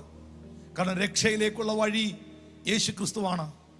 പാപവിമോചനത്തിലേക്കുള്ള വഴി യേശുക്രിസ്തുവാണ്. പ്രാർത്ഥന പിതാവായ ദൈവം അംഗീകരിക്കുവാനും ആ പ്രാർത്ഥനയ്ക്ക് മറുപടി ലഭിക്കുവാനും എൻ്റെ പ്രാർത്ഥന സ്വർഗത്തിലെത്തുവാനുമുള്ള വഴി യേശുക്രിസ്തുവാണ്. എനിക്ക് ഈ വഴിയാകുന്ന കർത്താവ് പ്രാർത്ഥന കേൾക്കുന്നു എന്ന് പറഞ്ഞല്ലോ. എനിക്ക് വേദപുസ്തകത്തിൽ ഏറ്റവും ഇഷ്ടമുള്ളൊരു വാക്യമുണ്ട്. എല്ലാം I love all Bible, I believe it. പക്ഷെ എനിക്ക് ഭയങ്കര ഇഷ്ടമുള്ള, ഞാനിങ്ങനെ വളരെ സന്തോഷത്തോടെ അതിനെ ഇങ്ങനെ ചിന്തിക്കുന്ന ഒരു ഭാഗമുണ്ട്. അത് യെശയ്യാവിന്റെ പ്രവചനത്തിൽ എഴുതിയിരിക്കുന്നത്. അതിന്റെ 30, 20, 21 വാക്യങ്ങളിൽ. നമ്മൾ പാട്ടിനകത്തൊക്കെ ചിലപ്പോൾ ഈ സ്റ്റേറ്റ്മെന്റ് കേട്ടിട്ടുണ്ടാകും. പക്ഷെ ഇങ്ങനെ ഒരു വാക്യം ഉണ്ടോ എന്ന് പലർക്കും അറിയില്ലായിരിക്കും. അറിയാത്തവർക്ക് വേണ്ടിയാ. യെശയ്യാ 30, 20, 21 കർത്താവ് നിങ്ങൾക്ക് കഷ്ടത്തിന്റെ അപ്പവും ഞെരുക്കത്തിന്റെ വെള്ളവും മാത്രം തന്നാലും നിന്റെ ഉപദേഷ്ടാവ് മറഞ്ഞിരിക്കില്ല. കഷ്ടത്തിന്റെ അപ്പവും ഞെരുക്കത്തിന്റെ വെള്ളവും മാത്രം തന്നാലും നിന്റെ ഉപദേഷ്ടാവ് മറഞ്ഞിരിക്കില്ല. നിന്റെ കണ്ണ് നിന്റെ ഉപദേഷ്ടാവിനെ കണ്ടുകൊണ്ടിരിക്കും. അതല്ല, എന്നെ ടച്ച് ചെയ്ത അടുത്ത വാക്യ 21 വാക്യം. നിങ്ങൾ വലത്തോട്ടോ ഇടത്തോട്ടോ തിരിയുമ്പോൾ വഴി ഇതാകുന്നു, ഇതിൽ നടന്നുകൊള്ളുവിൻ എന്നൊരു വാക്ക് പിറകിന്ന് കേൾക്കുമെന്ന്. അങ്ങനെയാണെങ്കിൽ യേശു പറഞ്ഞില്ലേ ഞാൻ തന്നെ വഴിയാകുന്നെന്ന്? ആ കർത്താവ് പറയുകയാണ്, മോനെ മോളെ, നീ ഇടത്തോട്ടോ വലത്തോട്ടോ തിരിയുമ്പോൾ, നീ യാത്ര ചെയ്യുമ്പോൾ ദൈവം നിന്റെ പുറകിൽ നിന്ന് പറയുമെന്ന്, മോനെ ഇതല്ല വഴി, ഇതാണെന്ന്. തെറ്റായ ഒരു കാര്യത്തിലേക്ക് ചുവട് വെക്കുമ്പോൾ പുറകിൽ നിന്ന് ശബ്ദം കേൾക്കുമെന്ന്, മോനെ അരുതെന്ന്. കേട്ടിട്ടുണ്ടോ അങ്ങനെ ആരെങ്കിലും? ദൈവഹിതമില്ലാത്തൊരു കാര്യത്തിലേക്ക് നീ കാൽ ചുവട് വെക്കുമ്പോൾ നിന്റെ ചിന്തയിലും നിന്റെ കാതുകളിലും നീ അറിഞ്ഞോ അറിയാതെയോ മുഴങ്ങുന്നുണ്ട്, മോനെ മോളെ അരുത്, അരുത്. പക്ഷേ പലപ്പോഴും എന്റെ പിന്നിൽ നിന്ന് ഞാൻ കേട്ട ശബ്ദത്തെ തൃണവൽക്കരിച്ച് അവഗണിച്ചുകൊണ്ട് ഞാൻ എടുത്ത പല റൂട്ടുകളും അപകടകരമായെങ്കിൽ വീണ്ടും കർത്താവ് സഭയോട് അറിയിക്കുന്നു, യേശു ക്രിസ്തുവാകുന്ന വഴിയിലാണ് നീ യാത്ര ചെയ്യുന്നതെങ്കിൽ, നീ ഇടത്തോട്ടോ വലത്തോട്ടോ തിരിയുമ്പോൾ നീ പോകേണ്ടുന്ന കൃത്യമായ റൂട്ടിനെ നിനക്ക് നാവിഗേറ്റ് ചെയ്യുന്ന ഒരു ദൈവം നിനക്ക് വേണ്ടി ജീവിക്കുന്നു. ഇതിൽ നടന്നുകൊള്ളുവീൻ. ഞെരുക്കത്തിന്റെ അപ്പവും കഷ്ടത്തിന്റെ അപ്പവും കണ്ണുനീരിലുമായിരിക്കാം നീ ജീവിക്കുന്നത്. ഞെരുക്കത്തിന്റെ അപ്പം നീ തിന്നുന്നായിരിക്കാം, കഷ്ടതയുടെ കണ്ണുനീർ നീ കുടിക്കുന്നുണ്ടായിരിക്കാം. പക്ഷേ എന്നും ഞെരുക്കത്തിന്റെ അപ്പമല്ല, എന്നും കഷ്ടതയുടെ കണ്ണുനീരല്ല. നിന്റെ മുമ്പിൽ തുറക്കപ്പെടുന്ന ഒരു വഴിയുണ്ട്, നിന്റെ മുമ്പിൽ തുറക്കപ്പെടുന്ന ഒരു വഴിയുണ്ട്. നീ ഇടത്തോട്ടോ വലത്തോട്ടോ തിരിയുമ്പോൾ ഇതാകുന്ന വഴി, ഇതിൽ നടന്നുകൊള്ളുവീൻ എന്നൊരു ശബ്ദം പറയുന്നു കേൾക്കും. പലപ്പോഴും നമ്മൾ കേട്ടിട്ടുണ്ട്, പക്ഷെ കേട്ടതുപോലെ നടിച്ചിട്ടില്ല. പലപ്പോഴും കേട്ടിട്ടുണ്ട്, മോനെ ഇപ്പം പറയരുത്, അത് ചെയ്യരുത്, പോകരുത്, കാണരുത്, ഇറങ്ങരുത്, അത് നിനക്കുള്ളതല്ല, നീ ആ റൂട്ട് എടുക്കരുത്. ഞാൻ ഉദ്ദേശിക്കുന്നത് നിങ്ങളുടെ ഡ്രൈവിങ്ങിനെയല്ല, നിങ്ങളുടെ വാഹനയാത്രകളെ കുറിച്ച്, ഈ MC റോഡിലൂടെയോ നാഷണൽ ഹൈവേയിലൂടെയോ പോകുന്ന കാര്യത്തെ കുറിച്ചല്ല ഈ പറയുന്നത്. നിന്റെ ജീവിതത്തിന്റെ ഓരോ മേഖലകളിലും എനിക്ക് വ്യക്തിപരമായി പറയാൻ കഴിയും പ്രിയരെ, എത്രയോ ചതിക്കുഴികളിൽ നിന്ന്, എത്രയോ പിശാചിന്റെ ട്രാപ്പുകളിൽ നിന്ന്, എത്രയോ ചതിയന്മാരുടെ വൻ ചതികളിൽ നിന്ന് സ്വർഗത്തിലെ ദൈവം എന്നെ റീറൂട്ട് ചെയ്തുകൊണ്ട് പോയിട്ടുണ്ട്. പക്ഷെ ആ ശബ്ദം കേൾക്കാൻ നിന്റെ കാതുകൾ ട്യൂൺഡ് ആയിരിക്കണം. എൻ്റെ ആടുകൾ എൻ്റെ ശബ്ദം കേൾക്കുന്നു, എൻ്റെ ആടുകൾ എൻ്റെ ശബ്ദം കേൾക്കുന്നു. എല്ലാവർക്കും ഇത് കേൾക്കാൻ പറ്റില്ല. എൻ്റെ ആടുകൾ എൻ്റെ ശബ്ദം കേൾക്കുന്നു, അവ എന്നെ അറിയുകയും എന്നെ അനുഗമിക്കുകയും ചെയ്യുന്നു. യേശുവാകുന്ന വഴിയിലൂടെ ആ ഇന്റിമസിയിൽ, ആ ബന്ധത്തിൽ യാത്ര ചെയ്യുന്ന ഒരു വ്യക്തിയാണെങ്കിൽ നീ എടുക്കേണ്ടുന്ന സകല റൂട്ടുകളും നിന്റെ പുറകിൽ നിന്ന് പറഞ്ഞു തന്ന് നിന്റെ മുമ്പിൽ നടന്ന് നിന്നെ അവൻ എത്തിച്ചു തരും. Very important thing. Thank you precious Holy Ghost. ഒന്ന്, രക്ഷയ്ക്കായുള്ള വഴി യേശു ക്രിസ്തു. 2, പാപവിമോചനത്തിനുള്ള വഴി യേശു ക്രിസ്തു. 3, പ്രാർത്ഥന കേൾക്കാനുള്ള വഴി യേശു ക്രിസ്തു. 4, നിത്യജീവൻ പ്രാപിക്കാനുള്ള വഴി യേശു ക്രിസ്തു. ഏറ്റവും പ്രധാനപ്പെട്ട കാര്യം, നിത്യജീവൻ പ്രാപിക്കാനുള്ള വഴി യേശു ക്രിസ്തു. യോഹന്നാൻ 3:16, പെട്ടെന്ന് പോവുക. 5, നീതീകരണം പ്രാപിക്കാനുള്ള വഴി യേശു ക്രിസ്തു. റോമർ 3:26, യേശു നീതിമാനും തന്നിൽ വിശ്വസിക്കുന്നവരെ അവൻ നീതീകരിക്കുന്നവനുമാണ്. നീതീകരണം പ്രാപിക്കാനുള്ള വഴി യേശു ക്രിസ്തു. 6, പരിശുദ്ധാത്മാവിനെ പ്രാപിക്കുവാനുള്ള വഴി യേശു ക്രിസ്തു. ഹല്ലേലൂയ. കൾട്ടുപദേശങ്ങൾ നിങ്ങളെ തേടിയെത്തുന്നെങ്കിൽ, യേശു ദൈവമല്ലെന്നുള്ള പഠിപ്പിക്കലുകൾ, യേശുവാകുന്ന വഴിയിലൂടെ യാത്ര ചെയ്യരുത്, അവൻ കേവലം ഒരു പ്രവാചകനാണെന്നുള്ള തെറ്റിദ്ധരിപ്പിക്കലുകൾ നിങ്ങൾ കേൾക്കുന്നുണ്ടെങ്കിൽ,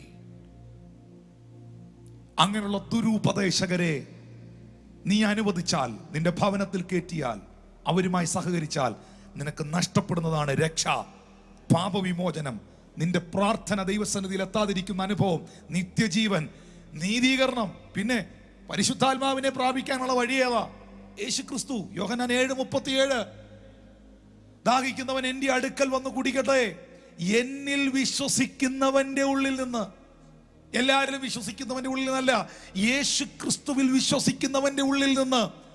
യോഹന്നാൻ 7:37 പറയുന്നു, തിരുവെഴുത്തുകൾ പറയുന്നത് പോലെ ജീവജലത്തിന്റെ നദികൾ ഒഴുകും. 38-ാം വാക്യത്തിൽ പറയുന്നു, ഇത് തന്നിൽ വിശ്വസിക്കുന്നവർക്ക് ലഭിക്കുവാനുള്ള ആത്മാവിനെ കുറിച്ചാണ് യേശു പറഞ്ഞത്.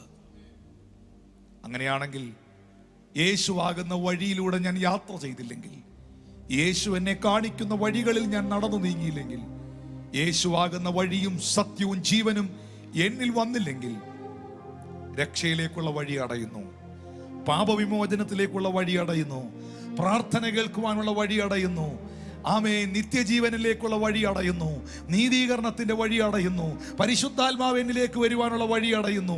ഒത്തിരി വഴികൾ എൻ്റെ മുമ്പിൽ അടയപ്പെടുകയാണ്.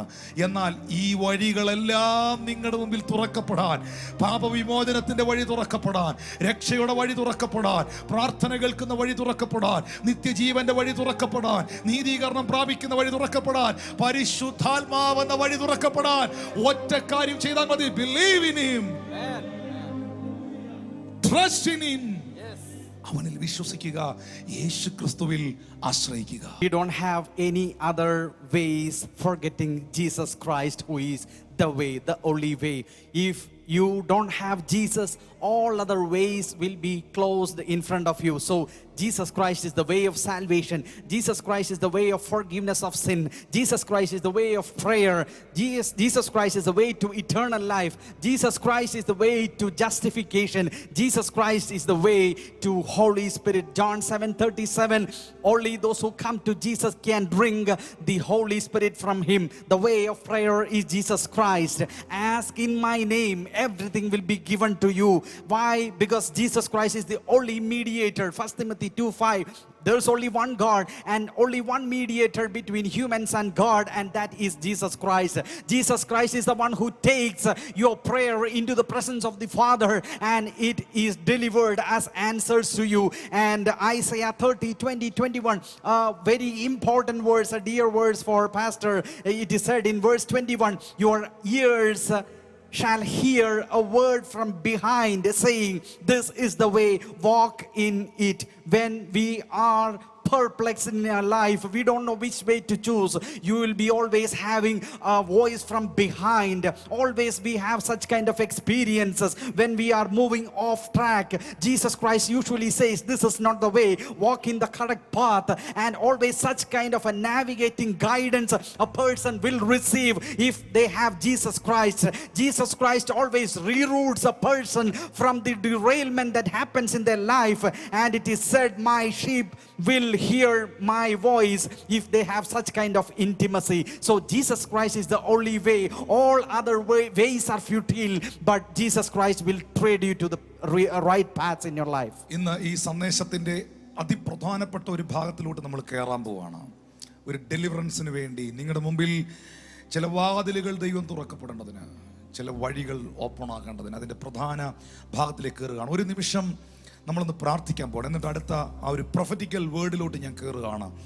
അതിപ്രധാനപ്പെട്ട ഒരു ഭാഗത്തേക്ക്, യേശു ആകുന്ന വാതിൽ, വഴിയെക്കുറിച്ച് നാം കേട്ടു. യേശു ആകുന്ന വാതിൽ എന്ന വിഷയത്തിലേക്ക് ഞാൻ വരികയാണ്. പക്ഷേ ഇന്ന് പകൽ ആ കരങ്ങളൊന്ന് ഉയർത്തി പറഞ്ഞ്, അങ്ങ് എന്നെ ഉപദേശിച്ച് ഞാൻ നടക്കേണ്ടുന്ന വഴി എനിക്ക് കാണിച്ചു തരണമേ. വഴിയാകുന്ന യേശുവേ, ആ കരങ്ങളെ ഉയർത്തി പിടിച്ച്, വഴിയും നീയേ സത്യവും നീയേ, അങ്ങയെ ആരാധിക്കും. ഇമ്പവും നീയേ, ഇണയില്ല നാമമേ, അങ്ങയെ ആരാധിക്കും. വഴിയും നീയേ,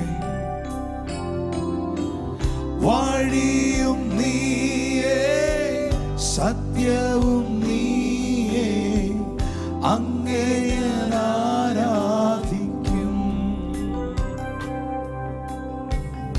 ഇമ്പയും നീയേ, ആശയും നീയേ, അങ്ങയെ ഞാൻ ആരാധിക്കും. അങ്ങയെ ഞാൻ ആരാധിക്കും. എന്നേശുവേ, അങ്ങയെ ഞാൻ ആയിരം കരങ്ങളും ഉയർത്തി, ശബ്ദമുയർത്തി ഹല്ലേലൂയ, ഹല്ലേലൂയ, ഹല്ലേലൂയ, ഹല്ലേലൂയ,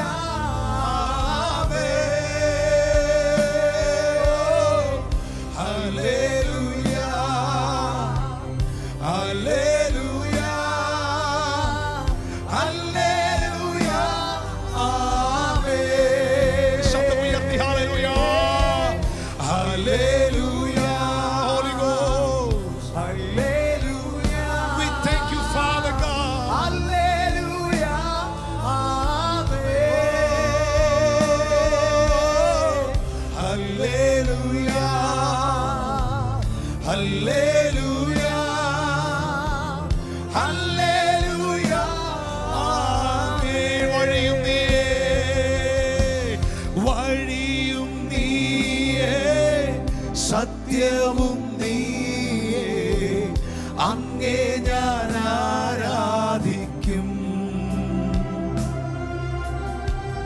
ചിന്തയും നീയേ, ആശയും നീയേ, അങ്ങേ ഞാൻ ആരാധിക്കും. ഒരിക്കൽ കൂടെ വഴിയും നീയേ, വഴിയും നീയേ, സത്യവും നീയേ, അങ്ങേ ഞാൻ ആരാധിക്കും.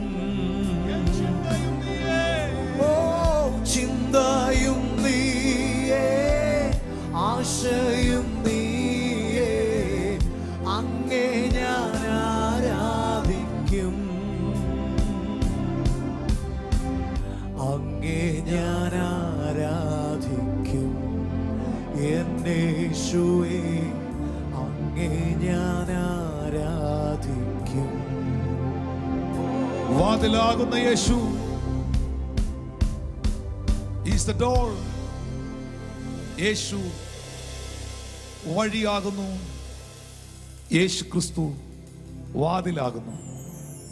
വെളിപ്പാട് പുസ്തകം 3-ാം അധ്യായം 7-ാമത്തെ വാക്യം, വിശുദ്ധനും സത്യവാനും ദാവീദിന്റെ താക്കോൽ കയ്യിലുള്ളവനും, ആരും അടയ്ക്കാതെ വണ്ണം തുറക്കുകയും ആരും തുറക്കാതെ വണ്ണം അടയ്ക്കുകയും ചെയ്യുന്നവൻ അരുളിച്ചത്. It's a time of your deliverance. എന്ത് ഉദ്ദേശത്തിലാണോ ഈ സന്ദേശം പരിശുദ്ധാത്മാവ് റിലീസ് ചെയ്യുന്നത്,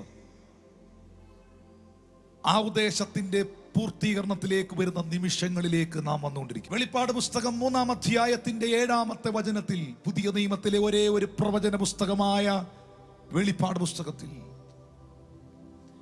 യോഹന്നാൻ പത്മോസിന്റെ ദ്വീപിൽ കിടന്നുകൊണ്ട് കാണുന്നു, കേൾക്കുന്നു, കണ്ടതും കേട്ടതും താൻ എഴുതുന്നു. വിശുദ്ധനും, ആരാണ് വിശുദ്ധൻ? വായി തുറന്ന് പറയണം. യേശു ക്രിസ്തു. ആരാണ് സത്യവാൻ? യേശു ക്രിസ്തു. 3, ദാവീദിന്റെ താക്കോൽ കയ്യിലുള്ളവൻ. 4, ആരും അടയ്ക്കാതെ വണ്ണം തുറക്കുന്നവൻ. 5, ആരും തുറക്കാതെ വണ്ണം അടയ്ക്കുന്നവൻ. 5 ശക്തമേറിയ വെളിപ്പാടുകളാണ് വെളിപ്പാട് പുസ്തകം 3-ാം അധ്യായത്തിന്റെ 7-ാം വാക്യത്തിൽ യോഹന്നാൻ വ്യക്തമാക്കുന്നത്.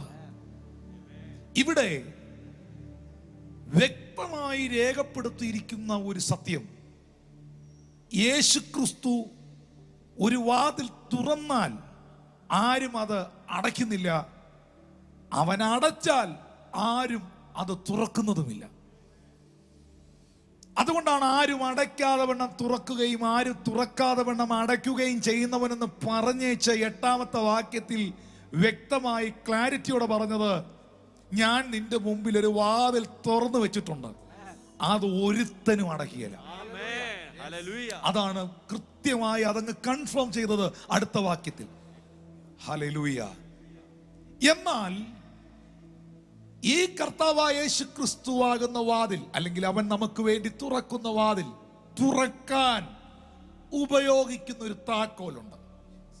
ഏത് ഡോറും, നല്ല ഡോറ്, അകത്തെന്തെങ്കിലും വിലപിടിപ്പുള്ള ഇമ്പോർട്ടൻ്റ് ആയിട്ടുള്ള സാധനങ്ങൾ വെച്ചിട്ടുള്ള കതക്, സ്തോത്രം, ആ ഡോറിന് ഉറപ്പായി ഒരു കീ കാണും. ഇവിടെ തുറക്കാൻ ഉപയോഗിക്കുന്ന താക്കോൽ ആരുടെ താക്കോല? ദാവീദിന്റെ താക്കോൽ. ദൈവത്തിന് എന്തിനാണ് വാതിൽ തുറക്കാൻ വേറൊരാളുടെ താക്കോൽ? ദൈവം തുറക്കുന്നവനല്ലേ, ദൈവം എല്ലാം അടയ്ക്കുന്നവനല്ലേ, അതിന് ദാവീദിന്റെ താക്കോൽ വേണം. ഈ ദാവീദിന്റെ താക്കോലുള്ളവൻ എന്ന് എഴുതിയിരിക്കുന്നത് എന്തുകൊണ്ടാ? അതിന്റെ ആത്മീയ അർത്ഥങ്ങളിൽ ഒരു ഭാഗം എന്നാ? അതിന്റെ ഒരു പ്രധാന ഭാഗം അധികാരം, അഭിഷേകം, ആരാധന. ദാവീദ് എന്ന് പറയുമ്പോൾ തന്നെ തിരുവചനം വായിച്ചിട്ടുള്ള, പഠിച്ചിട്ടുള്ള, അല്പമെങ്കിലും അറിവും ബോധമുള്ള ഒരാളുടെ മനസ്സിൽ തെളിയുന്ന ദാവീദിനെ കുറിച്ചുള്ള, പ്രധാനമായും ദാവീദ് എന്ന് പറയുന്ന മനുഷ്യനെ കുറിച്ച് ഓർക്കുമ്പോൾ നമ്മുടെ ഉള്ളിൽ വരുന്ന 3 പദങ്ങൾ എന്നാ? അഭിഷേകം, അധികാരം, ആരാധന.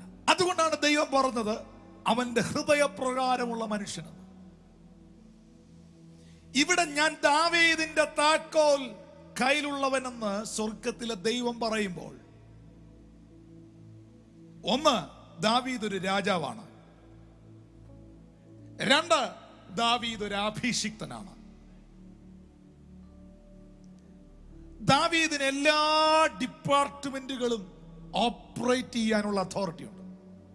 ഒരു രാജ്യത്തിലെ രാജാവിനെ സംബന്ധിച്ചിടത്തോളം, ഒരു ഭരണകർത്താവിനെ സംബന്ധിച്ചിടത്തോളം, ആ രാജ്യത്തിന്റെ എല്ലാ ഡിപ്പാർട്ട്മെന്റുകളുടെ മേളിലും തനിക്ക് അതോറിറ്റി ഉണ്ട്. സൈന്യം തന്റെയാണ്, ധനവകുപ്പ്, ഫൈനാൻസ് തന്റെയാണ്, തൊഴിൽ മേഖല തന്റെയാണ്. താനാണ് ആൾക്കാരെ ജോലിക്കായി നിശ്ചയിക്കുന്നത്. എല്ലാ ഡിപ്പാർട്ട്മെന്റുകളുടെയും അധികാരം കയ്യിൽ കൊണ്ട് നടക്കുന്നവനാണ് ഒരു രാജാവ്. Praise God, hallelujah. രാജാവിന്റെ അധികാരം എന്ന് പറയുന്നത് രാജകീയ ഭരണം നടക്കുന്ന രാജ്യത്തിലുള്ളവർക്ക് അറിയാം.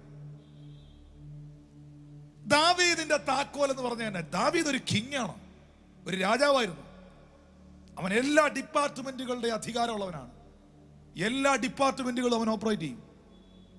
ഒരു ഡിപ്പാർട്ട്മെന്റ് ക്ലോസ് ചെയ്യാൻ പുള്ളി പറഞ്ഞാൽ അത് ക്ലോസ്ഡ് ആണ്, തുറക്കാൻ പറഞ്ഞാൽ തുറന്നതാണ്. അതാണ് രാജാവ്. താഴെ മേളിലും ക്വസ്റ്റ്യൻസ് ഒന്നുമില്ല. സ്തോത്രം. ഇവിടെ നമുക്ക് മനസ്സിലാക്കാൻ കഴിയുന്നത് യേശു ക്രിസ്തുവിന്റെ കയ്യിൽ ദാവീദിന്റെ താക്കോൽ എന്ന് പറയുമ്പോൾ 2 സത്യമാണ്. ഒന്ന്, അത് അധികാരത്തെ കാണിക്കുന്നു. യേശുവിന് തുറക്കാൻ കഴിയാത്ത, അടയ്ക്കാൻ കഴിയാത്ത ഒരു ഡിപ്പാർട്ട്മെന്റുകളില്ല. യേശുവിന് തുറക്കാൻ കഴിയാത്ത, യേശുവിനെ അടയ്ക്കാൻ കഴിയാത്ത ഒരു മേഖലകളുമില്ല. 2, ഈ ദാവീദിന്റെ താക്കോൽ എടുത്ത് എന്തിനാ കർത്താവ് തുറക്കുക അടയ്ക്കുകയും ചെയ്യുന്നേ? അതൊരു ആത്മീയ അർത്ഥം കേട്ടോ, അക്ഷരാർത്ഥത്തിൽ അതൊരു ആത്മീയ അർത്ഥം. എന്താ അതിന്റെ കാരണം? ദൈവത്തിന് എല്ലാ കാലവും തുറക്കാനും അടയ്ക്കാനും കഴിയുമെങ്കിലും അവനത് തനിയെ ചെയ്യില്ല. അവനത് ഓപ്പറേറ്റ് ചെയ്യുന്നത് തൻ്റെ പ്രതിനിധികളെ കൊണ്ടാണ്. ദാവീദ് ഒരു പ്രതിനിധിയാണ്. നിങ്ങൾ ഭൂമിയിൽ കെട്ടുന്നത് സ്വർഗത്തിൽ കെട്ടപ്പെട്ടിരിക്കും, നിങ്ങൾ ഭൂമിയിൽ അഴിക്കുന്നത് സ്വർഗത്തിൽ അഴിയപ്പെട്ടിരിക്കും എന്നല്ലേ യേശു പറഞ്ഞേ? ദൈവത്തിന് അഴിക്കാൻ അറിയാം, ദൈവത്തിന് കെട്ടാനും അറിയാം. അതിന് ആരുടെ സഹായം വേണ്ട, പക്ഷെ സഹായം വേണം. അതാണ് കർത്താവ് പറഞ്ഞത്, ഞാൻ കെട്ടാനും വരുന്നില്ല, ഞാൻ അഴിക്കാനും വരുന്നില്ല. നീ കെട്ടിക്കോ, അത് മേളിൽ ഞാൻ ലോക്ക് ചെയ്തേക്കാം. നീ ഇവിടുത്തെ ലോക്ക് അഴിച്ചോ, ഞാൻ മേളിൽ നിന്ന് ലോക്ക് റിലീസ് ചെയ്തേക്കാം. ആ, Amen. Yes. ദൈവത്തിന് മഴ പെയ്യിക്കാനും കഴിയും, ദൈവത്തിന് മഴ പെയ്യിക്കാതിരിക്കാനും കഴിയും. പക്ഷേ ദൈവം മഴ പെയ്യിക്കണോ പെയ്യിക്കണ്ടയോ എന്ന് സംസാരിക്കുന്നത് ഏലിയാവിനെ കൊണ്ടാണ്.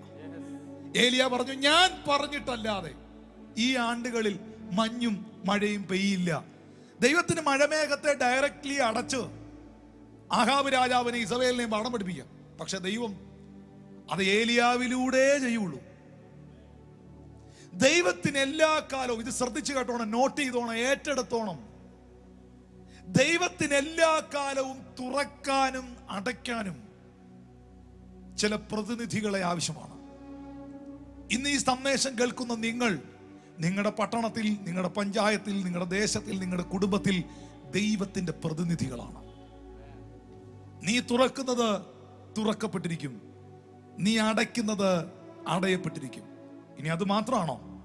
ദാവീദ് എന്ന രാജാവിന് ഈ ലോകത്തിലെ ഭൗതികമായ മണ്ഡലങ്ങളുടെ അധികാരമായിരുന്നു ഉണ്ടായിരുന്നത്. പക്ഷെ ദാവീദിന്റെ താക്കോൽ ഉപയോഗിക്കുന്ന ക്രിസ്തുവിന് സമസ്ത മേഖലകളുടെയും താക്കോലുണ്ട്.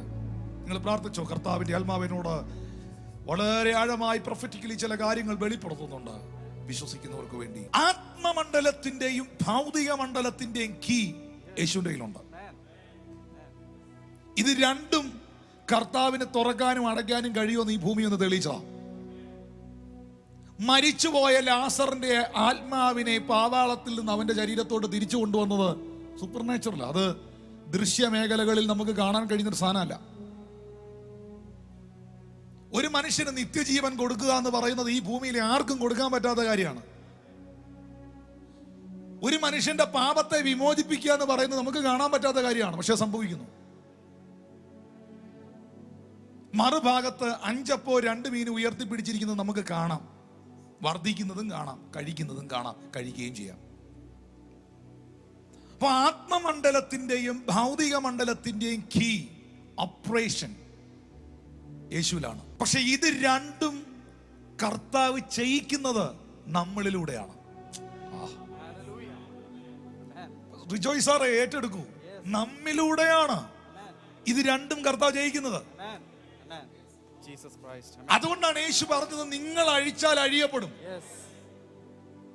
നിങ്ങൾ തുറന്നാൽ അത് തുറക്കപ്പെടും, നിങ്ങൾ കെട്ടിയാൽ കെട്ടപ്പെടും.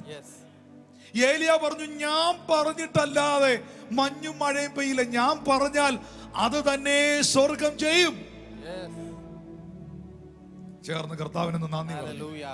പക്ഷേ നിങ്ങൾ ദൈവത്തിന്റെ പ്രതിനിധികളായി, ദൈവത്തിന്റെ മക്കളായി ഈ ഭൂമിയിൽ ജീവിക്കുമ്പം വാതിൽ തുറക്കുന്ന ദൈവം, നമ്മൾ പലരും പ്രാർത്ഥിച്ചുകൊണ്ടിരിക്കുന്നത്, ദൈവമേ നീ എനിക്ക് വേണ്ടി ഒരു വാതിൽ തുറക്കണേന്നല്ലേ.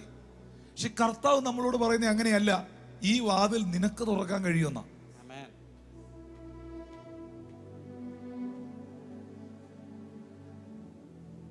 പക്ഷെ അത് നീ തുറക്കുന്നത് നിന്റെ കഴിവിലല്ല, എന്നിലൂടെയാ. പക്ഷെ നിന്നെ കൊണ്ടേ ഞാനിത് തുറക്കുള്ളൂ, നിന്നിലൂടെ ഞാനിത് ചെയ്യുള്ളൂ. Thank you Holy ghost.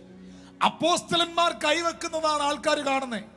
മുടന്തൻ നടക്കുന്നു, നടത്തിയതാരാ? യേശു ക്രിസ്തു. നടത്താൻ ദൈവം ഉപയോഗിച്ചതാരെയാ? അപ്പോസ്തലന്മാരെ. രോഗികളെ കർത്താവ് സൗഖ്യമാക്കാൻ ആഗ്രഹിക്കുന്നു, സൗഖ്യമാക്കും. ആരിലൂടെ? നിങ്ങൾ രോഗിയുടെ മേൽ കൈവെക്കുമ്പോൾ അവർക്ക് സൗഖ്യം വരും. നിന്റെ കൈയില്ലാതെ അത് പറ്റില്ല. നിന്റെ കരവില്ലാതെ അത് സാധ്യമല്ല. എനിക്ക് നിന്റെ കൈ വേണം. പൗലോസ് സംസാരിച്ചപ്പോൾ ലുദിയായുടെ ഹൃദയം തുറന്നു, അവൾ യേശുവിൽ വിശ്വസിച്ചു. ലുദിയായ യേശുവിന് നേടണം, അതിന് പൗലോസിന്റെ നാവിനെ യേശുവിന് വേണം. ഇത്രയും പറഞ്ഞിട്ടും മനസ്സിലായോ എന്ന് എനിക്കറിയില്ല. മനസ്സിലായവർക്കായി സ്തോത്രം എന്ന് മാത്രമേ എനിക്ക് പറയാനുള്ളൂ. ദൈവത്തിനൊരു പ്രതിനിധിയെ വേണം. അവന്റെ പ്രതിനിധികൾ, അവരെ കൊണ്ടാണ് ദൈവം ഓപ്പറേറ്റ് ചെയ്യുന്നത്. ഇന്ന് ഈ മെസ്സേജ് കേൾക്കുന്ന ചിലരോട്, വിശ്വസിക്കുന്നവരോട് പറയുന്നു, നിങ്ങളുടെ ഭവനത്തിൽ വഴിയാകുന്ന ക്രിസ്തുവിൽ നിങ്ങൾ ജീവിക്കുന്ന ആ വഴികളിൽ നടക്കുന്ന വ്യക്തിയാണോ? വാതിലാകുന്ന ക്രിസ്തു നിന്നിൽ വന്നിട്ടുണ്ടോ? നിശ്ചയമായും നീ നിന്റെ വീട്ടിലെ, നാട്ടിലെ, പട്ടണത്തിലെ കർത്താവിന്റെ പ്രതിനിധിയാണ്. ദൈവം ഉപയോഗിക്കാൻ പോകുന്നത് നിന്റെ കരത്തെയാണ്. ദൈവം ഉപയോഗിക്കാൻ പോകുന്നത് നിന്റെ അധരത്തെയാണ്. ദൈവം ഉപയോഗിക്കാൻ പോകുന്നത് നിന്റെ നാവുകളെയാണ്. ദൈവം ഉപയോഗിക്കാൻ പോകുന്നത് നിന്റെ ശബ്ദത്തെയാണ്. ദൈവം ഉപയോഗിക്കാൻ പോകുന്നത് നിന്നിലുള്ള അഭിഷേകത്തെയാണ്. ഹല്ലേലൂയ. ദൈവത്തിന്റെ പ്രതിനിധികൾ ചേർന്ന് ദൈവത്തിനൊന്ന് നന്ദി പറഞ്ഞേ. Hallelujah. Hallelujah. Thank you precious Jesus. പക്ഷെ ദൈവം തുറക്കുന്ന അതിപ്രധാനപ്പെട്ട 5 വാതിലുകൾ. The next prophetical word which the Lord gives is Jesus Christ is the door. Jesus Christ is the door. Revelation 3:7 says 5 important things about Jesus Christ. Jesus Christ is holy. Jesus Christ is true. Jesus Christ is with the key of David. Jesus Christ is the one who opens and no one can shut. And Jesus Christ is the one who shuts and no one can open. These 5 important aspects stated, and then John says in verse 8, I have set before you an open door. The person who shuts and no one opens, a person who opens and no one shuts, such kind of a great God says to the church that I have set an open door. That is the kind of prophetical revelation we are receiving. Something valuable is shut behind the door and it is locked, and the key is the key of David. Something valuable is shut inside and the door is locked, and the key is the key of David. Why the key of David? Why the Lord Jesus Christ need the key of David? Because when you think about David, David has the authority, David has the anointing, David was the one who worshipped the Lord. These 3 important aspects are there with regard to the key which the Lord has with the hands of David. That's why he said, man after God's own heart. The anointing which he had was a kingly anointing, the royal anointing. What's the speciality of a royal anointing? Everything will be opened before a royal anointing. That person will have access to all the resources available in front of him. He is in control of the home ministry. He is in control of the defense ministry. He is in control of the finance ministry. Everything is in his control, and he can do anything at his disposal and at his will. Such a great anointing, such a great key is given to Jesus Christ. And 2 important truths: this authority is in the hands of Jesus, and if he opens, no one can close, and if he closes or shuts something, no one can open. And secondly, why David's key? Because God uses these God's envoys or God's representatives to unleash the doors of heaven. That is very important. Why we have the key of David specifically said in this section? Because God always uses his representatives on the earth to do something. That's why we have what all you unleash here, it will be unleashed in heaven. What all you lock here, it will be locked up on earth. Elijah locked the rain clouds and the dew formation, and everything was locked up for 3.5 years. It's Pastor. only after that he began to unleash through the prayer, and everything was opened. That's why it is said, the key the Lord has given you into your hands as the representatives of God in different places which you are placed. And the Lord says, you are praying to the Lord, Lord, Lord, open door. And the Lord says, why don't you open the door? Why don't you open the mouth and command, and things will come into force? That is the kind of great anointing which is upon us. Then another important aspect, David operated in an earthly realm. He was a king on this earth, but the speciality with Jesus' ministry, he had 2 realms. He passed between these 2 realms so freely. Lazarus, he was bringing out from the death which he was entrapped in, and he was able to give eternal life. He was the one who gave the remission of the sins. All these things happened in the realm of the heaven. He was able to bring back people to life. That happened in the supernatural realm realm. But think about Jesus taking the 5 loaves of bread and taking the 2 fishes, and he is just blessing it and giving it to the people and feeding 5,000. You can see things happening on an earthly realm. In the same way, the Lord has given such kind of an authority to operate between the heavenly and the earthly realm, and the Lord uses his representatives. He need to open the heart of Lydia, and he need the mouth of Paul to preach. He need to heal the sick, and God uses the hands of the apostles to do that. Yes. Can you become the mouth of God? Yeah. Can you become God's hands? Amen. Can you become God's envoys and representatives wherever you are placed? God has the key in your hands. Amen. ദൈവം തുറക്കുന്ന പ്രധാനപ്പെട്ട 5 വാതിലുകൾ അതാർക്കു വേണ്ടി തുറക്കപ്പെടുന്നു? നമ്മൾ വായിച്ചത് വെളിപ്പാട് 3 ആണ്. ആർക്കും അടയ്ക്കുവാൻ കഴിയാത്ത വാതിൽ. പക്ഷേ ആ വാതിൽ എപ്പോഴാ തുറക്കുന്നേ? എവിടെയാ തുറക്കുന്നേ? 4-ാം അധ്യായത്തിലേക്ക് വരുമ്പോൾ വെളിപ്പാട് 4-ന്റെ 1-ാം വാക്യത്തിൽ യോഹന്നാൻ പറയുന്നു, അനന്തരം സ്വർഗത്തിൽ ഒരു വാതിൽ തുറന്നിരിക്കുന്നത് ഞാൻ കണ്ടു. മലയാളത്തിൽ അനന്തരം സ്വർഗത്തിൽ ഒരു വാതിൽ തുറന്നിരിക്കുന്നത് ഞാൻ കണ്ടെന്ന് എഴുതിയിരിക്കുമ്പോൾ ഇംഗ്ലീഷിൽ after this I looked and behold a door was opened in heaven.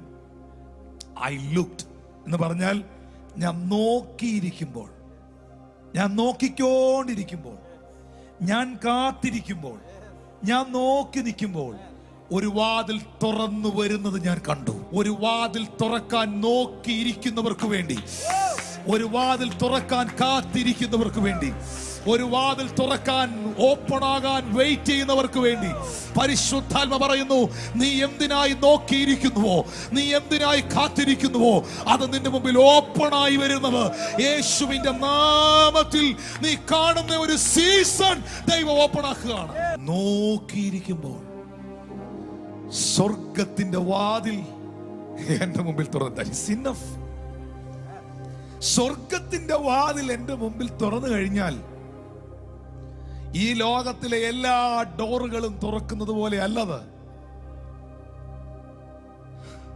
സ്വർഗത്തിന്റെ വാതിൽ എന്റെ മുമ്പിൽ തുറന്നു കഴിഞ്ഞാൽ എവറിത്തിങ് ഈസ് ദേർ. നിനക്ക് വേണ്ടതെല്ലാം അവിടുന്ന് തരാൻ കഴിയും. നിനക്ക് വേണ്ടുന്നതെല്ലാം അവിടുന്ന് അനുഭവിക്കാൻ കഴിയും. ഒന്നാമതായി തുറക്കുന്ന വാതിൽ സ്വർഗത്തിന്റെ വാതിൽ. യേശു ജോർഡനിൽ ബാപ്റ്റിസം എടുക്കാൻ നിൽക്കുമ്പോൾ സ്വർഗം തുറന്നു. ഇവൻ എന്റെ പ്രിയപുത്രൻ, ഇവനിൽ ഞാൻ പ്രസാദിച്ചിരിക്കുന്നു എന്ന ശബ്ദം കേട്ടു. ആ തുറന്ന സ്വർഗത്തിന്റെ കീഴിൽ നിന്നുമാണ് പുത്രൻ തന്റെ പ്രവൃത്തി ആരംഭിക്കുന്നത്. ആ തുറന്ന സ്വർഗത്തിന്റെ കീഴിൽ നിന്നുമാണ് പുത്രൻ തന്റെ മിനിസ്ട്രി സ്റ്റാർട്ട് ചെയ്യുന്നത്. ചിലത് തുറന്നു വരുവാൻ, ചിലത് ആരംഭിക്കുവാൻ, ചിലത് കാണുവാൻ കൊതിക്കുന്നവർ എന്റെ മുൻപിലുണ്ടെങ്കിൽ യേശുവിന്റെ നാമത്തിൽ നീ നോക്കിയിരിക്കുന്നത്, നീ വെയിറ്റ് ചെയ്തിരിക്കുന്നത്, നീ കാത്തിരിക്കുന്നത്, നീ അന്വേഷിക്കുന്നത് സ്വർഗത്തിലെ ദൈവം നിന്റെ മുമ്പിൽ ഓപ്പൺ ആക്കുകയാണ്. In the name of Jesus. ഒന്നാമതായി തുറക്കുന്ന വാതിൽ നോക്കിയിരിക്കുന്നവർക്ക് വേണ്ടി, വെയിറ്റ് ചെയ്തിരിക്കുന്നവർക്ക് വേണ്ടി, കാത്തിരിക്കുന്നവർക്ക് വേണ്ടി തുറക്കപ്പെടുന്ന സ്വർഗത്തിന്റെ വാതിൽ. Number 2, 1 Corinthians chapter 16 word 9. 1 Corinthians 16:9 അപ്പോസ്തലനായ പൗലോസ് പറയുന്നു, എനിക്ക് വലിയതും സഫലവുമായ വാതിൽ തുറന്നിരിക്കുന്നു. എതിരാളികൾ പലരുണ്ട്. For a great door and effectually is open unto me. Great door. Can you please say, somebody say great door. Great door. എനിക്ക് വലുതും ചെറുതല്ല. എന്റെ ദർശനം വലുതാണെങ്കിൽ എനിക്കായി തുറക്കുന്ന വാതിലും വലുതായിരിക്കും. എന്റെ കാഴ്ചപ്പാടുകൾ വലുതാണെങ്കിൽ എനിക്കായി തുറക്കുന്ന വാതിലും വലുതായിരിക്കും. എന്റെ പ്രാർത്ഥന വലുതാണെങ്കിൽ എനിക്കായി തുറക്കുന്ന വാതിലും വലുതായിരിക്കും. എന്റെ വിശ്വാസം വലുതാണെങ്കിൽ എനിക്കായി തുറക്കുന്ന വാതിലും വലുതായിരിക്കും. പൗലോസേ, താങ്കൾ ഈ പദം എന്തുകൊണ്ടാണ് ഉപയോഗിച്ചത്? For a great door. Because I am serving a great God, not a small God. My God is a big God.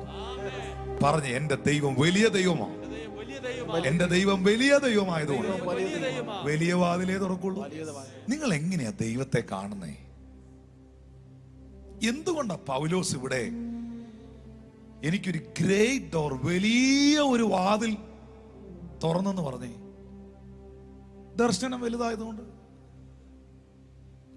പ്രാർത്ഥന വലുതായതുകൊണ്ട്, വിശ്വാസം വലുതായതുകൊണ്ട്, സർവോപരി പൗലോസ് സേവിക്കുന്ന ദൈവം വലിയവനായതുകൊണ്ട്. വലിയവനായ ദൈവത്തിന് വലിയ വാതിലേ തുറക്കാൻ പറ്റുള്ളൂ. ദൈവം ഒരു വാതിൽ തുറന്നാൽ അത് എഫക്റ്റീവ് ആയിരിക്കും, അത് ഗ്രേറ്റ് ആയിരിക്കും. ദൈവത്തിന്റെ സ്റ്റാൻഡേർഡിനൊത്ത ഡോറേ ദൈവം ഓപ്പൺ ആക്കുള്ളൂ. ദൈവം തുറക്കുന്ന വാതിലുകൾക്ക് ദൈവികമായൊരു നിലവാരം ഉണ്ടാവും. അയ്യോ, ഇത് വലിയ സംഭവമാണല്ലോ, ആ വലിയ ദൈവമായോണ്ട.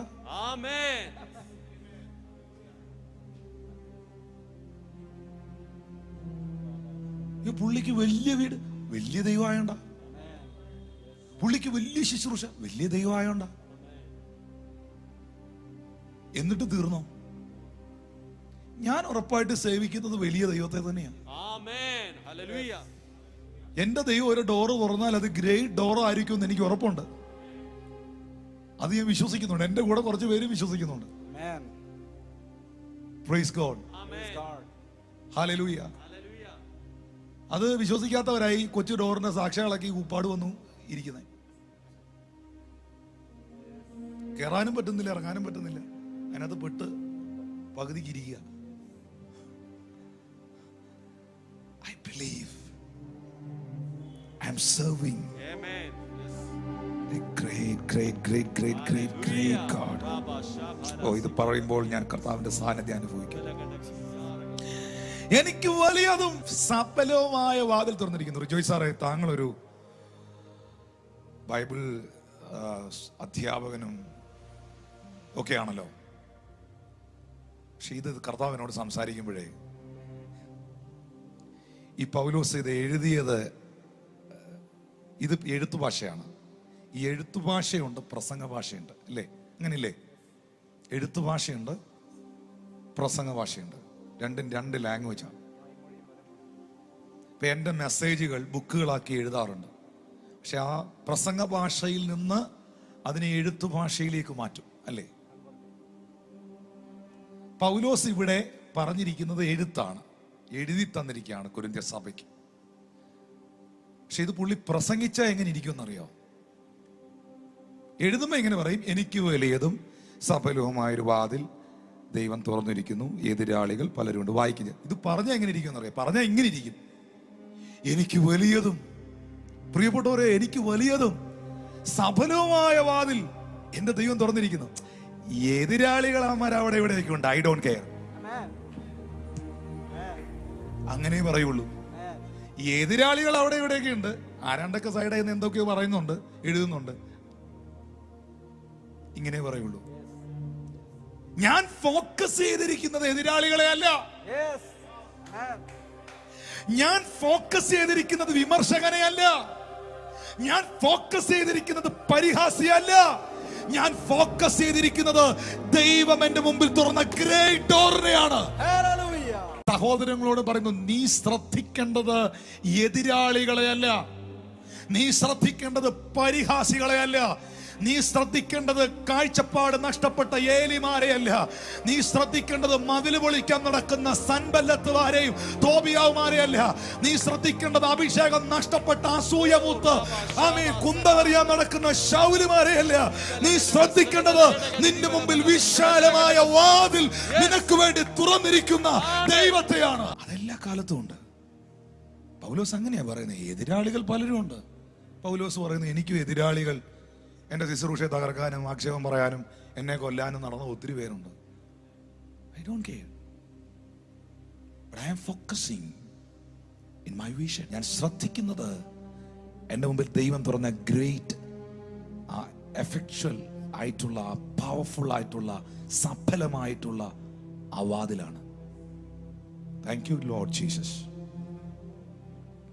ഞാൻ ഇന്ന് ഈ മെസ്സേജ് കേൾക്കുന്ന എൻ്റെ പ്രിയപ്പെട്ടവർ, വിശ്വസിക്കുന്നവരോട് പറയാം, സ്വർഗത്തിലെ ദൈവം നിനക്ക് വിശാലമായ ഒരു വാതിൽ തുറക്കും. Amen. Receive it in the name of Jesus. അത് സാമ്പത്തികത്തിലും ആരോഗ്യത്തിലും ശുശ്രൂഷയിലും Amen. Amen. നിന്റെ Amen. ജീവിതത്തിന്റെ നിന്റെ കാഴ്ചപ്പാടുകളിലും സമസ്ത മേഖലയിലും ഹല്ലേലൂയ വളരെ സഫലമായ Yes. വിശാലമായ Amen. ഒരു വാതിൽ ദൈവം തുറക്കും. Amen. Hallelujah. പക്ഷെ നീ ഒരിക്കലും എതിരാളികളെ, അതാണ് ദാവീദ് പറഞ്ഞേ, യഹോവ എന്റെ ഇടയനാകുന്നു, എനിക്ക് മുട്ടുണ്ടാകുകയില്ല. പച്ചയായ പുൽപ്പുറം, സ്വസ്ഥതയുള്ള വെള്ളം എനിക്കുണ്ട്, പ്രാണന തണുപ്പുണ്ട്. ശത്രുക്കൾ കാണുക അവൻ എനിക്ക് മേശ ഒരുക്കിയിരിക്കുന്നു. ശത്രുക്കൾ എന്റെ മേശ കാണുന്നുണ്ട്, പക്ഷെ ഞാൻ എന്റെ ശത്രുക്കളെ നോക്കുന്നില്ല. ദൈവം എന്റെ മുമ്പിൽ, ലിസൺ, ദൈവം എന്റെ മുമ്പിൽ ഒരുക്കിയിരിക്കുന്ന മേശയിൽ, ദൈവം എന്റെ മുമ്പിൽ ഒരുക്കിയിരിക്കുന്ന മേശയിൽ നന്മയുണ്ട്, കരുണയുണ്ട്, അഭിഷേകമുണ്ട്, പ്രാണന് തണുപ്പുണ്ട്, സ്വസ്ഥതയുള്ള വെള്ളമുണ്ട്, ആലയമുണ്ട്, നന്മയുണ്ട്, ഒത്തിരി ബ്ലെസ്സിങ്സ് ഉണ്ട്. പക്ഷെ ദൈവം ഈ മേശ ഇതെല്ലാം എനിക്ക് കാണാനും അനുഭവിക്കാനും സെറ്റ് ചെയ്തിരിക്കുമ്പോൾ ഇത് ഞാൻ മാത്രമല്ല കാണുന്നേ. ഇവൻ ആയുസി നന്നാകുകയില്ല, ഇവൻ രക്ഷപ്പെടുകയില്ല, ഇവൻ അങ്ങനെയാ ഇങ്ങനെയാന്ന് പറഞ്ഞവരും ഇത് കാണുന്നുണ്ട്. പക്ഷെ നിന്റെ ശ്രദ്ധയ്ക്ക് ഈ മേശ ദൈവം ഒരുക്കിയിരിക്കുന്നത് ദാവീദേ, അഭിഷിക്തനെ നിനക്ക് വേണ്ടിയാണ്. പക്ഷെ പൊതിഞ്ഞു വെച്ച് ഒതുക്കുകയില്ല, മറ്റവരോടെ കാണിക്കും. അതാണല്ലോ ഏറ്റവും വലിയ ബുദ്ധിമുട്ട്. നിന്റെ അനുഗ്രഹം അവരെയും കൂടെ കാണിക്കും. അപ്പൊ നീ എന്താ ശ്രദ്ധിക്കേണ്ടേ? നീ ശ്രദ്ധിക്കേണ്ടത് ശത്രുക്കളെ അല്ല. ആരാ എന്റെ മേശയെ നോക്കുന്നേ? വലിയ പുള്ളി എന്റെ മേശയെ തന്നെ ആണല്ലോ നോക്കുന്നേ. അയ്യോ നോക്കരുത്. നീ അവനെ നോക്കിക്കൊണ്ട് നിന്നാൽ ഒരിക്കലും നിന്റെ മേശയിലിരിക്കുന്ന സാധനം നിനക്ക് കാണാൻ പറ്റില്ല. ശത്രുക്കൾ കണ്ടോട്ടെ, അവർ നോക്കി പറയാൻ ചെയ്തോട്ടെ, പക്ഷെ നിന്റെ ഫോക്കസ് ദൈവം നിനക്കൊരുക്കിയിരിക്കുന്ന മേശയിലായിരിക്കണം. Thank you Jesus. വിശാലതയുടെ വാതിൽ, great door. My God will open to you a great door for you, great door for you. In the name of Jesus. വിശ്വസിച്ചേറ്റെടുത്തേ. മൂന്നാമത്തെ വാതിൽ സുവിശേഷത്തിന്റെ വാതിൽ. 2 കൊരിന്ത്യർ 2:12 പൗലോസ് പറയുന്നുണ്ട്, എന്നാൽ ഞാൻ ക്രിസ്തുവിന്റെ സുവിശേഷം അറിയിപ്പാൻ ത്രോവാസിൽ വന്നാറെ കർത്താവിന്റെ പ്രവൃത്തിക്കായി എനിക്കൊരു വാതിൽ തുറന്നു കിട്ടിയെന്ന്. അതെന്നാ വാതില? എനിക്ക് സുവിശേഷം അറിയിക്കാനുള്ള ഒരു ഡോറ് എനിക്ക് അവിടെ ഓപ്പൺ ആയി കിട്ടി. അതെ, കാത്തിരിക്കുന്നവന് വേണ്ടി തുറക്കുന്ന സ്വർഗത്തിന്റെ വാതിൽ, ദർശനമുള്ളവന് വേണ്ടി തുറക്കുന്ന വിശാലതയുടെ വാതിൽ, പ്രവർത്തിക്കാൻ ഇറങ്ങി പുറപ്പെടുന്നവന് വേണ്ടി ചങ്കും നെറ്റിയും കർത്താവിന് വേണ്ടി കൊടുത്ത് ദൈവരാജ്യത്തിന് വേണ്ടി പ്രവർത്തിക്കാൻ ഇറങ്ങി നിൽക്കുന്നവന് വേണ്ടി തുറക്കുന്ന സുവിശേഷത്തിന്റെ വാതിൽ. ഞാൻ കഴിഞ്ഞ ദിവസം റൈനാഡ് ബോങ്ക് ഇട്ട ഒരു സ്റ്റേറ്റ്മെന്റ് ഞാൻ സ്റ്റാറ്റസ് ആയിട്ട് ഇട്ടു. ദൈവം ഓടുന്നവന്റെ കൂടെ ഓടുന്നു, ദൈവം ചലിക്കുന്നവന്റെ കൂടെ ചലിക്കുന്നു, പക്ഷെ ദൈവം ഒരിക്കലും ഇരിക്കുന്നവന്റെ കൂടെ ഇരിക്കുന്നില്ല. എല്ലാം പിടി കിട്ടിയോ? ദൈവം ഓടുന്നവന്റെ കൂടെ ഓടുന്നു സുവിശേഷത്തിനായി, ദൈവം ചലിക്കുന്നവന്റെ കൂടെ ചലിക്കുന്നു സുവിശേഷത്തിനായി. ദൈവം ഇരിക്കുന്നവന്റെ കൂടെ ഇരിക്കുന്നില്ല, ദൈവം ഓടുന്നവന്റെ കൂടെ ഓടുന്നു, ദൈവം ചലിക്കുന്നവന്റെ കൂടെ ചലിക്കുന്നു. അതെ, ദൈവം തുറക്കുന്ന സുവിശേഷത്തിന്റെ വാതിൽ. 5 doors are opened for those who wait upon the Lord. The first thing, the heavenly door which the Lord opens for the ones who are waiting. Revelation 4:1. After this I looked, and as John looked, behold, a door was opened in heaven. How did or when did he see this? As he was intently looking to heaven and patiently waiting on that day for something to see or some doors to be opened. As he was with faith looking and waiting for the Lord, he saw that door opened in heaven. Whenever you wait upon the Lord, and those who look upon so intently at the face of the Lord, for them the Lord will open a door in heaven.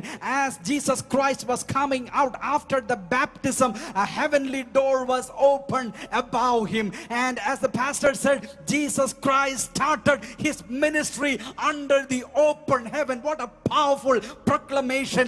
Ministry, life, and everything has to be under that blessed opened heaven. Then everything will be there. What's the speciality of the open heaven? The speciality of the open heaven is everything you need is provided under the open heaven. There is no lacking. Everything is there. So if you look upon the Lord, look up to heaven and wait for the Lord, a door will be opened opened and everything will be there provided. Next thing, a great and effectual door was opened for a person who has a great vision and prayer and faith. 1 Corinthians 16:19, a great and effectual door was opened. Why? Because your vision is great, door will be big. Why? Because your prayer is great and the door will be big. Why? And a great and effective door opened because your faith is not small, it is a big faith, and the door which the Lord will be opening will be a big door. Why all these things are given to people? Because my God is no ordinary God. My God is a big God. If I have a big God, the door opened will be according to his standard, and that will be a very big God. You serve a big God. You are serving not a mediocre God, a living God who still works, who is still living and operative in your life, and the Lord will open great doors. Expect great things from the Lord, and the Lord will be doing that to you. And Paul says, as in his usual writing style, he says adversaries are there. But if he was preaching as the pastor demonstrated, he may say a great and effective door is open to me, but there are adversaries and I don't care of them. I don't look at the adversaries. Always for those people who work for the Lord, for whom the Lord opens great doors, there will be adversaries. But my focus is not on those people who are against me. My focus is on the God and the door which the Lord has opened. As psalmist David says, the Lord has prepared a table before my enemies. Of course, when the Lord prepares such a great and sumptuous table before you, a table which is very large for you to relish on, of course the adversaries and enemies will look at your table. But do not set your focus on the enemies who are looking at your table. Enjoy the table which the Lord has given. Why? Because all the blessings are there if you have Jesus Christ as your shepherd. The green pastures, the still waters, the refreshing soul which the Lord gives, the cup which is flowing up and over, everything is given. All the goodness and mercies the Lord has provided. So better focus on the provider and not on the enemies. That's why thousands of people may be looking at you, maybe backbiting you, saying bad about you. Do not focus on them. Focus on the great vision. Focus on the great door. Focus on the great ministry the Lord has given. Thousands of souls are blessed through you. You focus on that, and Lord is preparing great thing. As the pastor prophesied, God is slamming open an effective door for all those who are listening this message. The Lord is slamming open an expansive door for all those who are blessing. And the next important aspect, the door of gospel. 2 Corinthians 2:12, at Troas, a door of gospel was opened for Paul. And last day, pastor put a status by Reinhard Bonke, the words of Reinhard Bonke: Lord God runs with those who runs, and God moves with those who moves, but God never sits with those who sits. God is not a sitter. He is still in action, and he needs people who are in action. Amen. ഏറ്റവും പ്രധാനപ്പെട്ട ഒരു ഭാഗത്തിലേക്ക് വരുന്നു. ദൈവം തുറക്കുന്ന മറ്റൊരു വാതിൽ, വിശ്വാസത്തിന്റെ വാതിൽ, സമൃദ്ധിയുടെ വാതിൽ. ഞാൻ സമൃദ്ധിയുടെ വാതിൽ എന്നുള്ളത് വിശ്വാസത്തിന്റെ വാതിൽ. അപ്പോസ്തല പ്രവൃത്തി 14 അധ്യായം 27 വാക്യത്തിലാണ് പൗലോസ് പറയുന്നത്. അവിടെ എത്തിയ ശേഷം സഭയെ ഒരുമിച്ച് കൂട്ടി, ദൈവം ഞങ്ങളോട് കൂടെ ഇരുന്നു, ചെയ്തതൊക്കെയും ജാതികൾക്ക് വിശ്വാസത്തിന്റെ വാതിൽ തുറന്നു കൊടുത്തതും അറിയിച്ചു. പറയാമോ? വിശ്വാസത്തിന്റെ വാതിൽ തുറന്ന ദൈവം. ജാതികളുടെ ഇടയിൽ വിശ്വാസത്തിന്റെ വാതിൽ തുറന്നു. പ്രിയപ്പെട്ടവരെ, ഞാൻ ഇത് പറയുമ്പോൾ നിങ്ങൾ പ്രാർത്ഥിക്കണം. യേശുവാകുന്ന വഴിയിൽ യാത്ര ചെയ്യാത്തവരും, യേശുവാകുന്ന സത്യത്തിൽ ജീവിക്കാത്തവരും, ഈ ദൈവവചനം അനുസരിക്കാത്തവരും നിങ്ങളുടെ ഭവനത്തിലോ കുടുംബത്തിലോ ദേശത്തിലോ പരിചയത്തിലോ ഉണ്ടെങ്കിൽ, കർത്താവേ, അവരുടെ ജീവിതത്തിൽ ഈ വിശ്വാസത്തിൻ്റെ വാതിൽ തുറക്കണം. അവരുടെ ഉള്ളത്തിൽ ഈ വിശ്വാസത്തിൻ്റെ വാതിൽ തുറക്കണമെന്ന് നിങ്ങൾ ദൈവത്തോട് പ്രാർത്ഥിച്ചേ. അപ്പോസ്തല പ്രവൃത്തി 14:27 വായിക്കുന്ന പോലെ, ജാതികളുടെ ഇടയിൽ വിശ്വാസത്തിൻ്റെ വാതിൽ ദൈവം തുറന്നതുപോലെ, ആ വിശ്വാസത്തിൻ്റെ വാതിൽ എപ്പോൾ തുറക്കപ്പെടുന്നുവോ അവിടെയാണ് സൗഖ്യം, അവിടെയാണ് വിടുതൽ, അവിടെയാണ് സമാധാനം, അവിടെയാണ് പരിശുദ്ധാത്മാവ്, അവിടെയാണ് നീതീകരണം, അവിടെയാണ് വിശുദ്ധ ബൈബിളിലെ സകല ദൈവ പ്രവൃത്തികളും വെളിപ്പെടുന്നത്. തുറക്കട്ടെ നമ്മുടെ കുടുംബങ്ങളിൽ വിശ്വാസത്തിന്റെ വാതിൽ, തുറക്കട്ടെ നിങ്ങളുടെ ബന്ധങ്ങളിൽ വിശ്വാസത്തിന്റെ വാതിൽ, തുറക്കപ്പെടട്ടെ നിങ്ങളുടെ ഭർത്താവിൽ, നിങ്ങളുടെ ഭാര്യയിൽ, നിങ്ങളുടെ മക്കളിൽ, നിങ്ങളുടെ സഹോദരങ്ങളിൽ, നിങ്ങളുടെ കുടുംബാംഗങ്ങളിൽ വിശ്വാസത്തിന്റെ വാതിൽ. Finally the door of prosperity, സമൃദ്ധിയുടെ വാതിൽ തുറക്കുന്ന ദൈവം. In the name of Jesus. ഒരു സംഭവം കാണിക്കാം. 2 രാജാക്കന്മാരുടെ പുസ്തകം 4-ാം അധ്യായം 1-ാമത്തെ വചനം. 2 Kings chapter 4 word 1. അവിടെ പ്രവാചക ശിഷ്യന്മാരുടെ ഭാര്യമാരിൽ ഒരുത്തി എലീശായുടെ നിലവിളിക്കുന്നു. അവൾ പറയുന്നു, നിന്റെ ദാസനായ എൻ്റെ ഭർത്താവ് മരിച്ചുപോയി. നിന്റെ ദാസൻ യഹോവ ഭക്തനായിരുന്നു എന്ന് നിനക്കറിയാലോ. ഇപ്പോൾ കടക്കാർ വന്ന് എൻ്റെ മക്കളെ പിടിച്ച് അടിമകളാക്കുവാൻ വന്നിരിക്കുന്നു. എന്നാൽ അവിടെ എലീശ അവളോട് ചോദിക്കുന്നു, ഞാൻ നിനക്ക് വേണ്ടി എന്ത് ചെയ്യണം പറക. ഞാനിവിടെ ഒരു ചോദ്യം ലളിതമായി പ്രിയ സഹോദരങ്ങളോട്, സഹോദരിമാരോട്, ദൈവമക്കളോട്, സഭയോട് ചോദിച്ചോട്ടെ. ഞാൻ നിനക്ക് വേണ്ടി എന്ത് ചെയ്യണം പറക എന്ന് 2-ാം വാക്യത്തിൽ എലീശ അവളോട് ചോദിക്കുമ്പോഴേ, എലീശ ഇത് ചോദിക്കുന്നതിന് മുൻപേ അവളുടെ വിഷയം അവൾ പറഞ്ഞില്ലേ? അവളുടെ പ്രശ്നം അവൾ പറഞ്ഞില്ലേ? എൻ്റെ ഭർത്താവ് നിന്റെ മിനിസ്ട്രിയിലെ ഒരു ശുശ്രൂഷകനായിരുന്നു, ഒത്തിരി കടഭാരമായി പുള്ളി മരിച്ചുപോയി, കടം കയറി പിള്ളേരെ പിടിച്ചുകൊണ്ട് പോകാൻ, അടിമകളാക്കാൻ ആൾക്കാർ വന്നിരിക്കുന്നു. അന്ന് അങ്ങനെ ഒരു സംഭവം ഉണ്ടായിരുന്നു, അടിമകളായി പിടിച്ചുകൊണ്ട് പോകാൻ വന്നിരിക്കുന്നു. അവളുടെ പ്രശ്നങ്ങളെല്ലാം അവൾ എലീശയോട് പറഞ്ഞില്ലേ?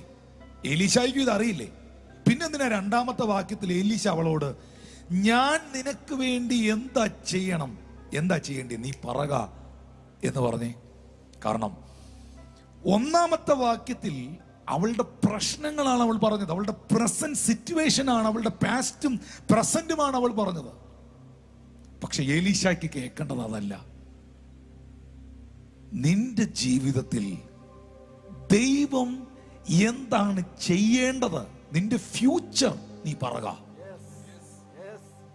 നിന്റെ പ്രസന്റും നിന്റെ പാസ്റ്റും ഞാൻ കേട്ടു, പക്ഷേ എനിക്ക് കേൾക്കേണ്ടത് ഇതല്ല.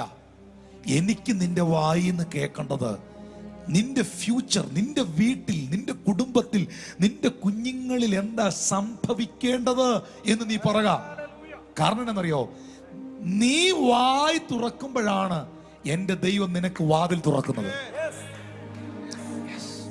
നീ വാ തുറന്നാൽ മാത്രമേ എൻ്റെ ദൈവം നിനക്ക് വാതിൽ തുറക്കൂ. കാരണം നിന്റെ വീടിന്റെ പ്രതിനിധി നീയാണ്. നിന്റെ വീടിനെ റെപ്രസെന്റ് ചെയ്യുന്നത് ഞാനല്ല. നിന്റെ കുഞ്ഞുങ്ങളെയോ നിന്റെ കുടുംബത്തെയോ പ്രതിനിധാനം ചെയ്യുന്നത് ഞാനല്ല. നിന്റെ കുഞ്ഞുങ്ങളെയും നിന്റെ കുടുംബത്തെയും നിന്റെ ഭവനത്തെയും പ്രതിനിധാനം ചെയ്യുന്നത് നീയാണ്. നിന്റെ വീട്ടിൽ എന്താണ് സംഭവിക്കേണ്ടത്, നിന്റെ വീട്ടിൽ ഏത് വാതിലാണ് തുറക്കേണ്ടതെന്നുള്ളത് നീ വാ തുറന്ന് പറയണം. നീ വാ തുറന്നാലേ ദൈവം നിനക്ക് വേണ്ടി വാതിൽ തുറക്കൂ. Thank you Lord Jesus. നിന്റെ വായെ വിസ്താരത്തിൽ തുറക്ക, എന്നാൽ ഞാൻ അതിനെ നിറയ്ക്കാമെന്ന് പറഞ്ഞ ദൈവം നിനക്ക് വേണ്ടി സംസാരിക്കേണ്ടത് പ്രവാചകനല്ല. നിന്റെ വീട്ടിൽ, നിന്റെ പട്ടണത്തിൽ എന്താ സംഭവിക്കേണ്ടതെന്ന് പറയേണ്ടത് ഞാനോ മറ്റൊരു വ്യക്തിയോ അല്ല. അത് നീ പറയണം, അത് നീ പറയണം. ഉടനെ അവൾ പറഞ്ഞു, ഒരു ഭരണി എണ്ണയല്ലാതെ, പിന്നെ അവൾക്ക് സംഭവം പിടികിട്ടിയില്ല. ഒരു ഭരണി എണ്ണയല്ലാതെ അടിയന്റെ വീട്ടിൽ മറ്റൊന്നില്ല എന്നവൾ പറഞ്ഞു. ശ്രദ്ധിക്കണം. അതിനവൻ, നീ ചെന്ന് അയൽക്കാരോട് വെറുചെമ്പ് പാത്രങ്ങൾ വായ്പ വാങ്ങുക, പാത്രങ്ങൾ കുറവായിരിക്കരുത്. ശ്രദ്ധിക്കണേ. ഒരു ഭരണി എണ്ണയല്ലാതെ എൻ്റെ കയ്യിലൊന്നുമില്ല എന്ന് പറഞ്ഞ എന്നാ? ദൈവത്തിന് എൻ്റെ ഇപ്പോഴത്തെ പ്രശ്നം മാറ്റാനും ദൈവാസനെ നിങ്ങൾ ഈ പറയുന്ന പോലത്തെ വാതിൽ തുറക്കാനും ഒന്നുമുള്ള ഐറ്റങ്ങൾ എൻ്റെ കയ്യിലില്ല. നമ്മൾ പറയുന്ന പോലെ ഒരു 10-25 ലക്ഷം രൂപയൊക്കെ ഉണ്ടായിരുന്നെങ്കിൽ, അല്ലെ അതൊക്കെ ഉണ്ടായിരുന്നെങ്കിൽ ഇതൊക്കെ നടന്നേനെ, ആ വാതിൽ തുറന്നേനെ. IELTS കിട്ടിയിരുന്നെങ്കിൽ ആ വിസ കിട്ടിയേനെ. ഇതുണ്ടായിരുന്നെങ്കിൽ അത് നടന്നേനെ. ജിജി പാസ് പറയുന്നത് പോലെ, അല്ലെങ്കിൽ സഭ പറയുന്നത് പോലെ ഇത്ര ലക്ഷം രൂപ വന്നിരുന്നെങ്കിൽ ചർച്ചിന്റെ വസ്തു മേടിച്ചേനെ. അതുണ്ടായിരുന്നെങ്കിൽ ഇത് നടന്നേനെ. അവള് പറഞ്ഞു, ദൈവദാസനെ, ദൈവത്തിന് വാതിൽ തുറക്കാൻ, അല്ലെങ്കിൽ എനിക്ക് എൻ്റെ സാഹചര്യങ്ങൾക്ക് വ്യത്യാസം വരുത്താനുള്ള ഐറ്റം ഒന്നും എൻ്റെ കയ്യിലില്ല. ഒരു ഭരണി എണ്ണയുള്ളൂ, എൻ്റെ പക്കൽ ഇതേ ഉള്ളൂ. പക്ഷെ ദൈവത്തിന്റെ പ്രത്യേകത എന്നാണെന്നറിയോ? നിലവിലുള്ളത് വെച്ച വാതിൽ തുറക്കും. എഴുതി വെച്ചോ. ദാവീദേ, ഇത്ര വലിയ മല്ലനായ ഗോലിയാത്തിനെ നേരിടാൻ നിന്റെ പക്കൽ എന്തുണ്ട്? ഏതായുധമുണ്ട്? 5 കല്ലല്ലാതെ ഒന്നുമില്ല ഹോവേ. 5 വേണ്ട മോനെ, 1 മതി. ഇത്ര വലിയ യെരിഹോ മതിലിനെ നിലംപരിചാക്കാൻ, ജോഷുവയെ, പുരോഹിതന്മാരെ കൊള്ള പങ്കിടാൻ നിങ്ങളുടെ പക്കൽ ഈ മതിൽ പൊളിക്കാൻ എന്തായുധമുണ്ട്? ആയുധമൊന്നുമില്ല ദൈവമേ, ഒരു കാകളുണ്ട്, മതി, ഊതിക്കോ.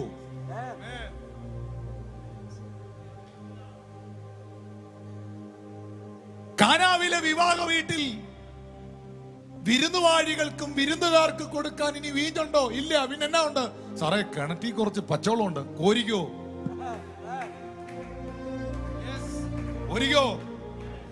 സുന്ദരമെന്ന ദേവാലയ ഗോപുരവാതിക്കൽ ഇരിക്കുന്ന മൂടമ്പനോട്, പൊന്നും വെള്ളിയും ഞങ്ങൾക്ക് നിനക്ക് തരാനില്ല, പിന്നെ ഒന്ന് ഞങ്ങൾക്ക് തരാനുണ്ട്. അതൊരു നാമമാ, അത് യേശുവിന്റെ നാമമാ. പറഞ്ഞോ, നിന്റെ പക്കൽ എന്തുണ്ട്? നിന്റെ പക്കൽ എന്തുണ്ട്? ഒരു നാമമുണ്ട്. പറഞ്ഞു, നിന്റെ പക്കൽ എന്തുണ്ട്? ഒരു കാകളമുണ്ട്, ഊതിക്കോ. നിന്റെ പക്കൽ എന്തുണ്ട്? 5 കല്ലുണ്ട്, അതിൽ ഒരെണ്ണം എടുത്ത് എറിഞ്ഞോ. നിന്റെ പക്കൽ എന്തുണ്ട്? ഇപ്പോഴെന്തുണ്ട്? 5 അപ്പവും 2 മീനും ഉണ്ട്, കൊണ്ടുപോവാ, മതി.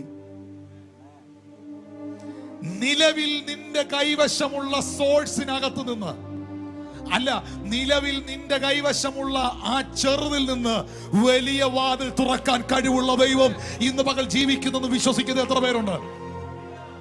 അത് തുടങ്ങാൻ വേണ്ടിയതൊന്നും എന്റെ കയ്യിലില്ല, അത് ചെയ്യാൻ വേണ്ടിയതൊന്നും എന്റെ കയ്യിലില്ല, അതിലിറങ്ങാൻ വേണ്ടിയതൊന്നും എന്റെ കയ്യിലില്ല. പക്ഷേ എനിക്ക് പ്രസംഗിക്കാൻ അറിയില്ല. നിനക്ക് വിശ്വാസമുണ്ടോ? ഉണ്ട്. യേശു ദൈവമാണെന്ന് പറയാൻ അറിയാവോ? ആ ഉറപ്പുണ്ടോ? ഉണ്ട്. എന്നെ വിടിവിച്ച ദൈവം നിന്നെയും വിടിവിക്കുമെന്ന് പറയാൻ അറിയോ? അറിയാം. അത്രയും പറഞ്ഞു, അത്രയും പറഞ്ഞോ. അദ്ദേഹം ബെന്നിഹിനായിട്ട് നാളെ ഇനി ശുശ്രൂഷയ്ക്ക് ഇറങ്ങാതിരിക്കുകയാണോ? അറിയാവോ? അറിയാമെന്ന് പറഞ്ഞോ. എനിക്ക് പ്രസംഗിക്കാൻ ഒന്നും അറിയില്ല പാസ്റ്ററെ, ബൈബിളൊന്നും അങ്ങനെ പഠിച്ചിട്ടില്ല. പിന്നെ എന്നാ അറിയാം? ഞാൻ ശരിക്കും ഇരുന്ന് പ്രാർത്ഥിക്കും. പ്രാർത്ഥിച്ചോ? പ്രാർത്ഥിച്ചോന്ന് ഇരുന്നോ ദൈവസന്നിധിയിൽ? നിന്റെ പ്രാർത്ഥനയെ ദൈവം പ്രവചനമാക്കും. നിന്റെ പ്രാർത്ഥനയെ ദൈവം പിന്നെ പ്രസംഗമാക്കും. പ്രാർത്ഥിച്ചോ? പക്ഷേ എനിക്ക് വേറെ ഒന്നും ചർച്ചിന് വേണ്ടി ചേരത്തില്ല. ഞാൻ വേണേ ഇവിടെയൊക്കെ തൂത്ത് തുടച്ച് വൃത്തിയാക്കിയിടാം. ആണോ? ഏറ്റവും വലിയ ശുശ്രൂഷ ചെയ്തോ. അല്പത്തിൽ വിശ്വസ്തനായവനെ പിന്നെ അധികത്തിൽ വിചാരകനാക്കുന്ന ഒരു ദൈവമുണ്ട്. നിനക്ക് അറിയാവുന്ന നിങ്ങൾ ചെയ്തോ. എന്റെ പക്കൽ ഒരു ഭരണി എണ്ണയല്ലാതെ ഒന്നുമില്ലെന്ന് പറഞ്ഞതിന്റെ അർത്ഥം ഇവിടെ ഒന്നും നടക്കാൻ പോകുന്നില്ലെന്നാ പുള്ളിക്കാരി പറഞ്ഞേ. പക്ഷെ പ്രവാചകൻ പറഞ്ഞു, അല്ല, നീ പറ, നീ വാ തുറക്ക്, ഞാൻ വാതിൽ തുറക്കാം. നീ വാ തുറക്ക്, ഞാൻ വാതിൽ തുറക്കാം. എന്നെ കേൾക്കുന്ന വാത്സല്യ ദൈവമക്കളെ, അവളുടെ ക്ഷാമം മാറി. ആ വീട്ടിൽ അത്ഭുതം. ഇനി അവൾ ചെയ്തൊരു കാര്യം അടുത്ത ഭാഗം വായിക്കുമ്പോൾ ഈ പ്രവാചകൻ പ്രത്യേകം പറഞ്ഞിരുന്നു, ഭരണി കുറഞ്ഞു പോകരുതെന്ന്. ഭരണി കൊണ്ടുവന്ന ഭരണികൾ മുഴുവൻ നിറച്ചു എന്നുള്ള. ഈ പെട്രോളൊക്കെ കൊണ്ട്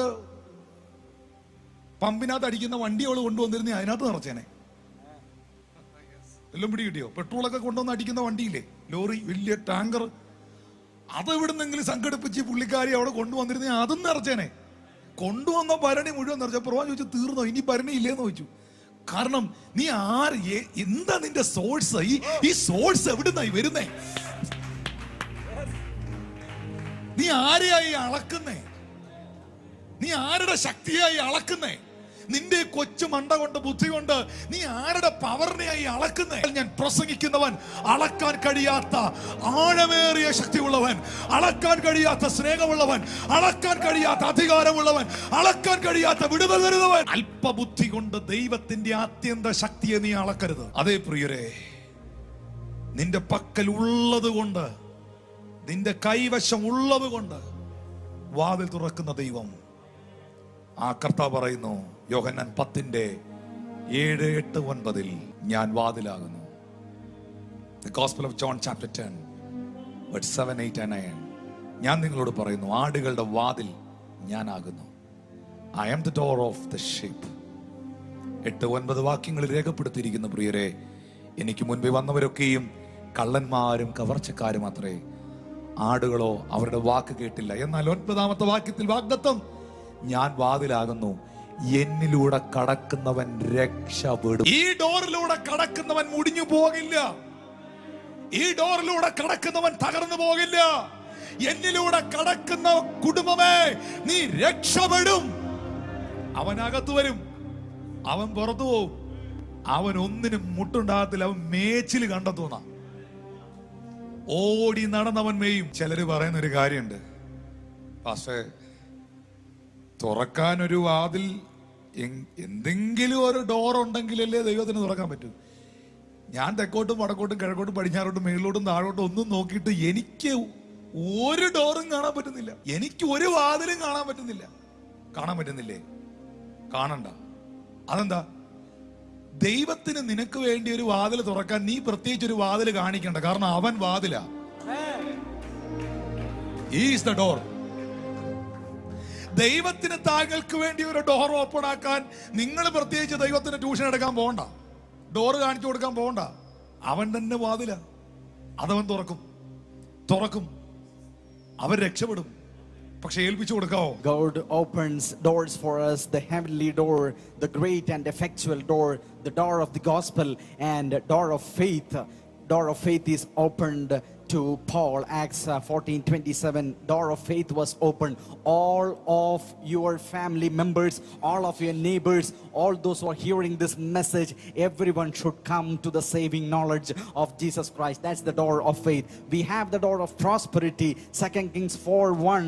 There we have a big problem, and the lady comes to the prophet and says, your servant, my husband died, and we are at the verge of this debt slavery. And the prophet asked, what shall I do for you? Say. The prophet is asking. Why? Because she was telling about her present situation. She was telling about her past. All these are bleak and dismal, and she was continuing to talk about the past and the present. And the prophet says, stop talking about your past and the present situation. Talk about the glorious future the Lord is giving to you and to your family. And she began to say that, and she said, I have something but a very little thing in my hand, a very little thing, that is a pot of oil in my hand. That means there is nothing much in my hand which God can work for my present problem. And some of you may be thinking that you have very less in your hand, but the Lord says today, the Lord will work with that scanty resources which you have in your hand, and that God will multiply it, because my God is a God of multiplication. Against Goliath, you don't need a big troop, but one stone is enough. Against the wall of Jericho, just some trumpets are enough. At the wedding of Cana, plain water is enough. 5 loaves of bread is enough for 5,000 men to be fed, because God has that great thing of multiplication. He will multiply. If only you know how to pray, the Lord will do great things. And she started to fill the jars, and she asked the children, are there any more jars? And no more jars. And the flow of the oil stopped. The Lord gives, the Lord opens resources according to the faith which you put into the hand of the Lord. If she had bigger vessels, she would have been filled with all those bigger vessels. According to your faith, you will be rewarded. And such kind of a blessing anointing, such kind of a blessing door will be open for everyone. As John 10:7-9 says, I am the door of the sheep. If any man enters, they will be saved. Those won't be destroyed. They will find pastures. And some may say, Lord, Pastor, I don't have any door in front of you. Everything is closed in front of you. And you may say, I don't have any door to point at Jesus. But the Lord says, do not point door at Jesus. Look at Jesus. He himself is the door, and the Lord will make open, burst forth new doors to be opened in front of you. പോയ വഴികളല്ല ദൈവം നമ്മളെ ഇനി കൊണ്ടുപോകാൻ പോകുന്ന വഴികൾ. ആമേൻ, ആമേൻ. ഇപ്പോൾ പോകുന്ന വഴികളിലല്ല ഇനി നിങ്ങൾ പോകേണ്ടുന്ന വഴികൾ. Amen.